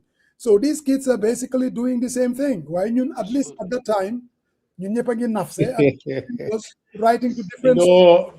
Coach is Musa. Not to steal your thunder. I had this conversation with someone last week, and it's so funny. And I think we need to inculcate this whole mentality that someone needs to sit in the office and we need to do this. Some of these vocational tech. So, for example, HVAC, technician. You go in there, within 18 months, you can have your certification and you could potentially do your apprenticeship journey and qualification. And those people, Musa, they bill you $250 an hour. They do work and they get back to you and say, okay, this is your bill. I've spent this much hours, and you go crazy. And I was talking to a young generation. I said, yes, it's good. Everyone needs to go to college and all that. That's nothing wrong with that. But also, let's look at the vocational training part. I mean, Saul is just talking about you go out there. There's a bunch of folks, doing from other countries, because our folks really, really think those jobs are shitty. They don't want to work on those things. They think that is something that, the society itself thinks, oh, if you are a Mason and all that, but the fact that if you get a contract and you go out there, you hire a bunch of people to do that work for you day to day, you are making a difference in those communities. I mean, we have to grow our own community. We have to empower. And I think that's where this whole youth empowerment and all that. But the mentality is, someone asked me, he says, Sarian, do you only do business? I said, no, I'm a federal employee. I work 24/7, 7 days. I never stop. I hustle. Hustle is like is real. Yeah, But I think we just need to kind of orientate and encourage folks, because there's a lot of opportunity out there. To be an electrician, there's a journeyman license that you have to go through, and you get that. But when you get your journeyman license, you get your certification. Musa, you're good. You can grow a community by encouraging other folks to do it. My own nephew here, he went to college and he was taking classes. But the guy technically can break anything down and fix it. Literally. Yes. Yes. Literally. He can since he came, I stopped having a handyman to my house. Literally, he can break Yes. anything and he can fix it. And so, he went did HVAC, and now he's an HVAC technician. Very handy guy. Very, very resourceful too. I'm very, very Sarian, grateful for. so, Yes. sorry, yeah. Sarian, you're speaking to the choir. Musa, quickly, you Mm, do know that some of these plumbing jobs, these people who are certified plumbers, they're making six figures salary, Musa. yes, yes. Come Yo, now. hamga lulu man hamna lulu. Yes. So bottom line, moine, man, suma focus moy. We need to make sure the vast majority of our kids go to the university. Look, that is where the invention and creativity becomes permanent. Law hamne, so you created something, then the plumber downstream can Can use that technology to go and build whatever expertise they have. Life fight. let me push back a little bit. I Yes. mean, to be on the government side. When Yeah. you talk to them, they'll tell you, look, we've already started investing in Tibet. And it's just a matter of time when we're going to see these young people with the right skills. What do you say to that? Okay. So we already have young kids who are sitting around. Mhm. SK Sibopa, my argument with him the last time I spoke to him, when I caught up with that guy, was they want to give these kids a second chance. Okay, so where's the second chance? If you fail the kids and you say, you know what, we dropped the ball, we want to give you a second chance. Now what you want to do is make them to an adult education system Mhm. and give them all the training. Musa, I spent 5 weeks of my summer school instead of Manopaleku. I went back to my school to teach some of these kids who failed the SOL exams, which is the standards. Mhm. I'm going to allude to Lulu. Mhm. I'm going to give you what I think would be a better solution to this system that we have. Mhm. We have kids come in, you're teaching them biology, reteaching them and reteaching them and scaffolding, Mhm. and then test them again so that they can pass the SOL because they had until the end of July to graduate. The Correct. 12th graders who couldn't pass. And so we were able to manage to have some of these kids pass. So that's a second chance. We had what you call evening classes. Mhm. Alinga hande dañoo dem liggéey waaja ñëw because mënuñu woon a graduate last year. You give them Then a second chance. yeah. So what you're doing is you're peeling off the onion and getting as much kids to graduate. And you don't expect them to go to college, but at least I'm a certificate. You know what happens? They can now go and do plumbing, electrification, or a Correct. mechanic, all of these things. So to answer your question, Musa Moine, what they need to do is they have the records of all these kids who have failed. Right. Hamgaman Mayo, Musa, we are not talking about the dropouts. Boy, oh boy. If Yeah. you look into the dropouts of the kids who did not even take the exam, People even take the exam. Yeah. you're looking at a huge number. Find the kids. Give the funds to the local communities. That's the municipalities, Nelen. Halis Bangini. Mhm. You have to be Let's see what we accountable to the can. funds.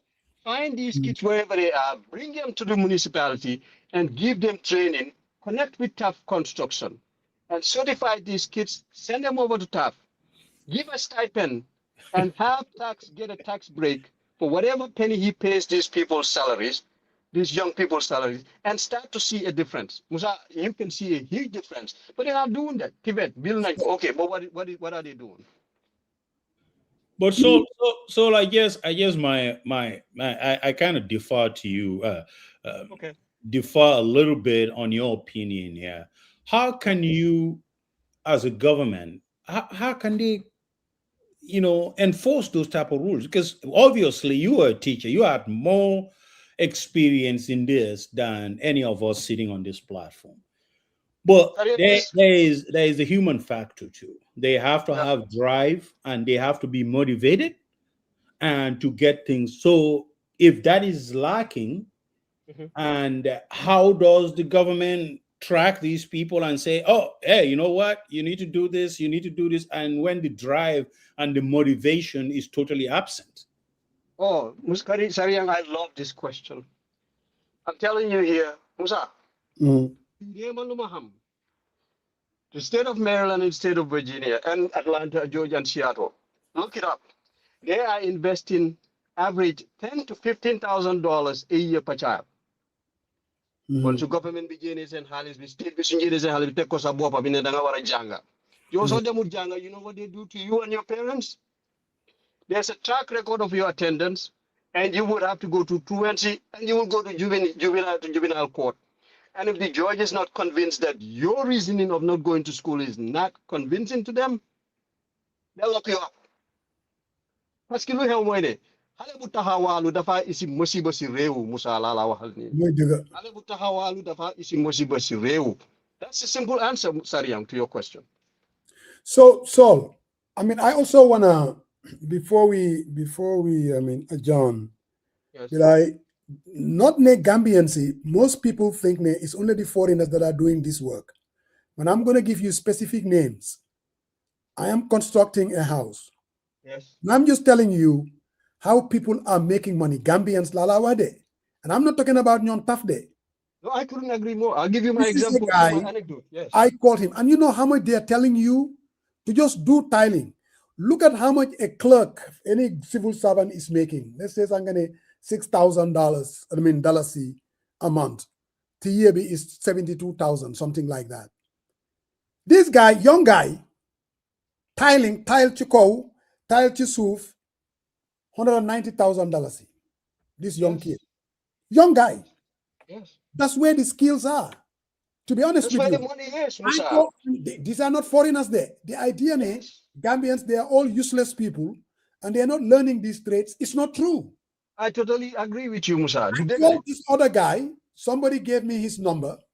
His name is Musa Njai. He does this aluminum windows, I think somewhere in the Bakau area or pipeline. Same thing. $250,000. That's what this guy is charging to do all these windows. There is money, skills like that. And this is where I support this whole entire TVET program. Let's bring it down to those kind of things. Yeah, Musa, we get that. We get that. What we are trying to say is, you don't need 2 years or 3 years, 4 years to learn these skills. No. To tell you the truth, all it takes is less than 12 months. You will know how to do tiling. And you said something, HVAC, those kind of skill sets in the Gambia, it's going to make the difference. And I think the government should put emphasis on that.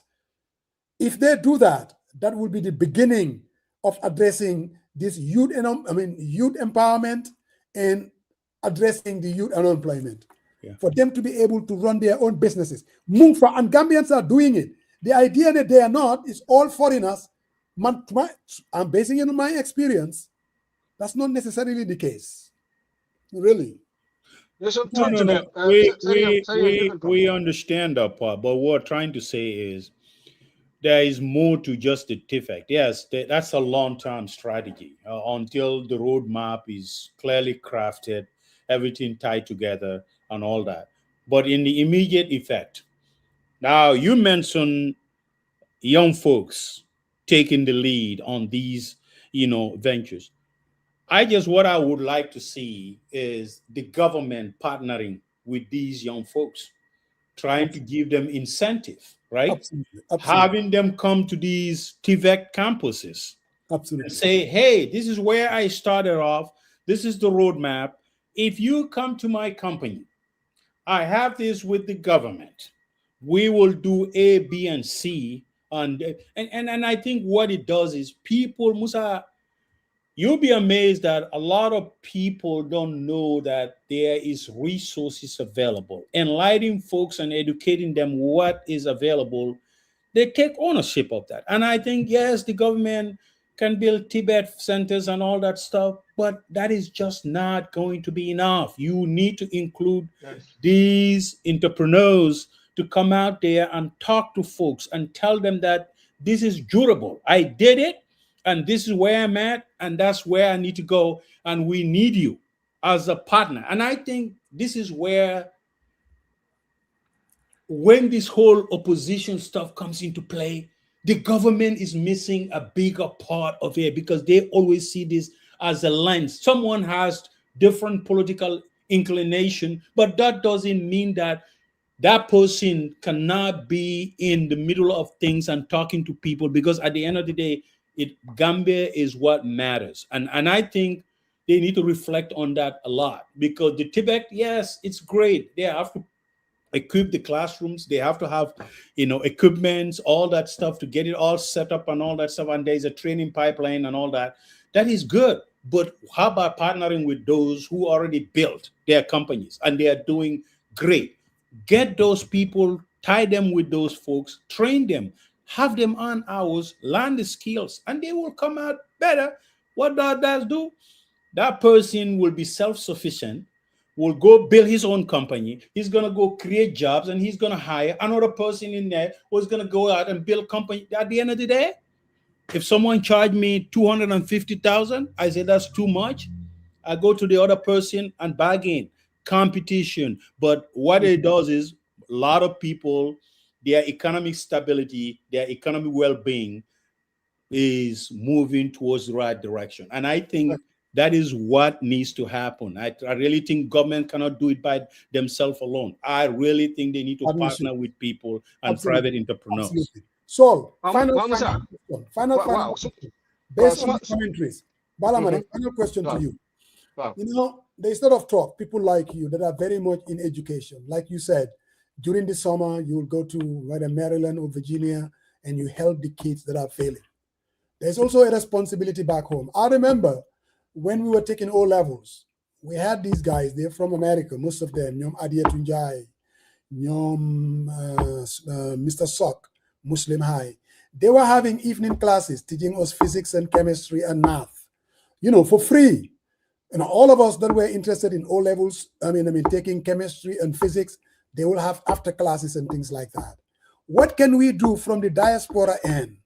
Organize ourselves and say, all right, Minister of Basic Education, 92% of these kids are failing. What is there that we can do? We may not be able to send money to Gambia, but we can organize a program from the diaspora and recruit people. They may not want to come to Gambia and stay there for a whole year, but during the summer, we can have these people organize evening, afternoon classes for all these kids that are failing. What are some of the other things that we can think about that can make a difference and change the trajectory of all these kids failing and put it on a more positive plane, Saul? Well, it's ongoing. I think now it comes to the level of what you're saying now. By putting a guy, people are not, I'm telling you, Musa, people are volunteering, helping this Minister of Higher Education. And I believe they also are helping the Minister of Lower and Basic Education. But most of them, because of their expertise at the university or tertiary level, Professor Gomez. But to answer your question, politics bisi more Yahoo to the extent that you understand it. Musa. The other part, our population is going to go down. Because we see it. This is not statistical data that we can play around. For instance, Musa, by 2030, the minority majority is going to happen. Is there anybody that can change that? No, because it's already been said, because experts have projected it. I go to my classroom now, I see a few Caucasian kids, the vast majority, and that's what's going to happen out in the open. So, you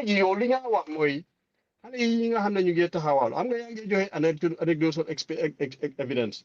I'm now watching the defaral suma ligay angare lang for the oil. Man, it's like going on the windows out there for ligay. Just a few 12, 13 windows. I paid the guy $30,000 last year for a week's job. Salary bobu nonu su fekkee mo ko nekk di multiply every week mu dem am 30,000.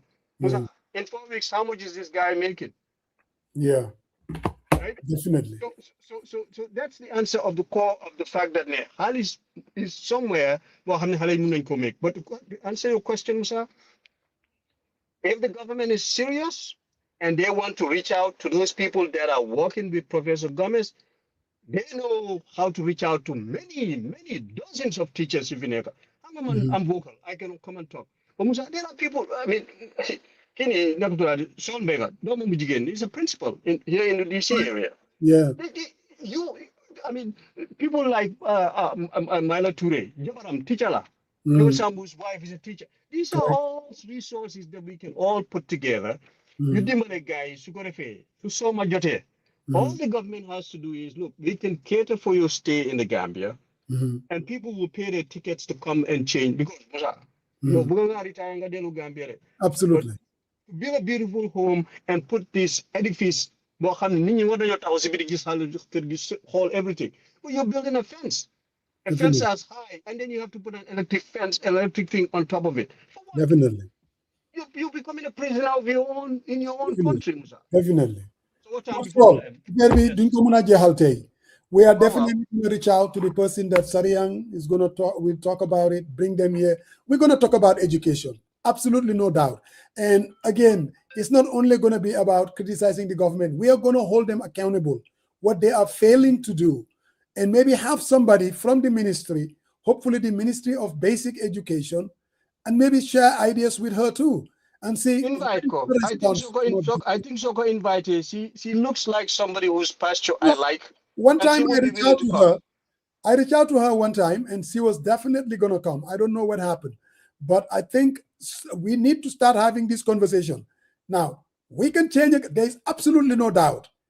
Hitting that reset button, having a new government to be able to look at these other problems that we have, I mean, is the way to go.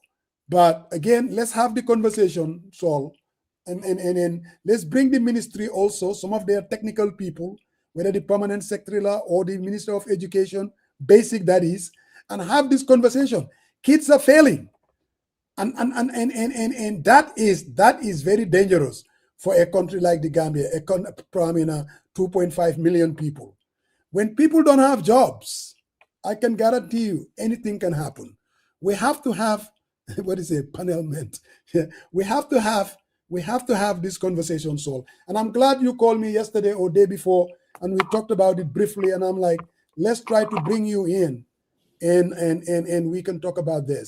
Brother Marong, what do you say? No, today I must conclude. You know, last Sunday, when after our interview, man, this guy called me and said, "Go, Sarian number." I say, yes. Yamal meet it. Says, I wanted to know, how did Baba do on the interview? I say, Baba was okay. Baba answered the question, but it's time for lunch. I said, I gotta eat my Banachin, man. Don't. And he goes like, no, go answer my question. I want to know how did I said, Baba la Jabiro Betiata. Baba is okay.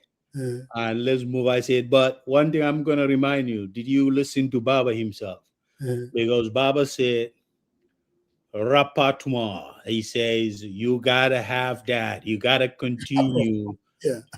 You have to continue to reach out to people, outreach, and that mantle needs to be the center stage. So to the cousins, absolutely, you guys need to listen, man. That's all it is, Father Mose. Thank you very much, Sariang. It's a better Sunday. Even today, Musa Jen was very positive because I got text message that said today, Musa Jen is okay. Musa Jen is start speaking like a senior citizen, man. So, I said, so thank you very much. Program, but it's always good to have you. Definitely. It was a pleasure, man. Thank you very much. Adamos na Kilifabi Atoniva Galgo Bidal today. You didn't speak in bongums. You are very clear. You are very consolatory, and you are very positive. That's what I was getting feedback. So today, Father Mose, if I had to rate you, say that it's a good day for me. If I had to rate you today, I will definitely give you 97%. Oh, well, definitely. What happened to that Lamin Tarawale guy? Which guy? I don't know. The guy that used to bait us. All right, guys. All right, man. We'll be back next Sunday, inshallah. Inshallah. For tuning in, and sorry, I made a bongos. What's that? We didn't run the ads, and in fact, there is a new ad that we're going to cue in from our partner, Global Properties. I don't have to tell you about the Lakeview Apartments in Kochi, but if I were you, I would.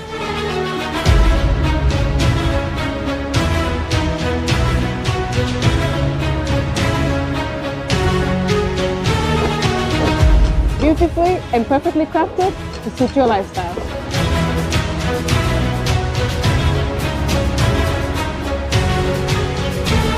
Only a few units left at Lakeview. You snooze, you lose.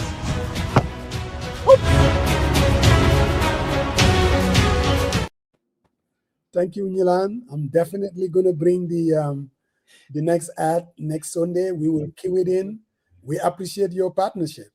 We are able to come here every Sunday because of you, and we appreciate that immensely. Brother Marong, say hi to Jainaba. Thank you, sir. Father Mose. You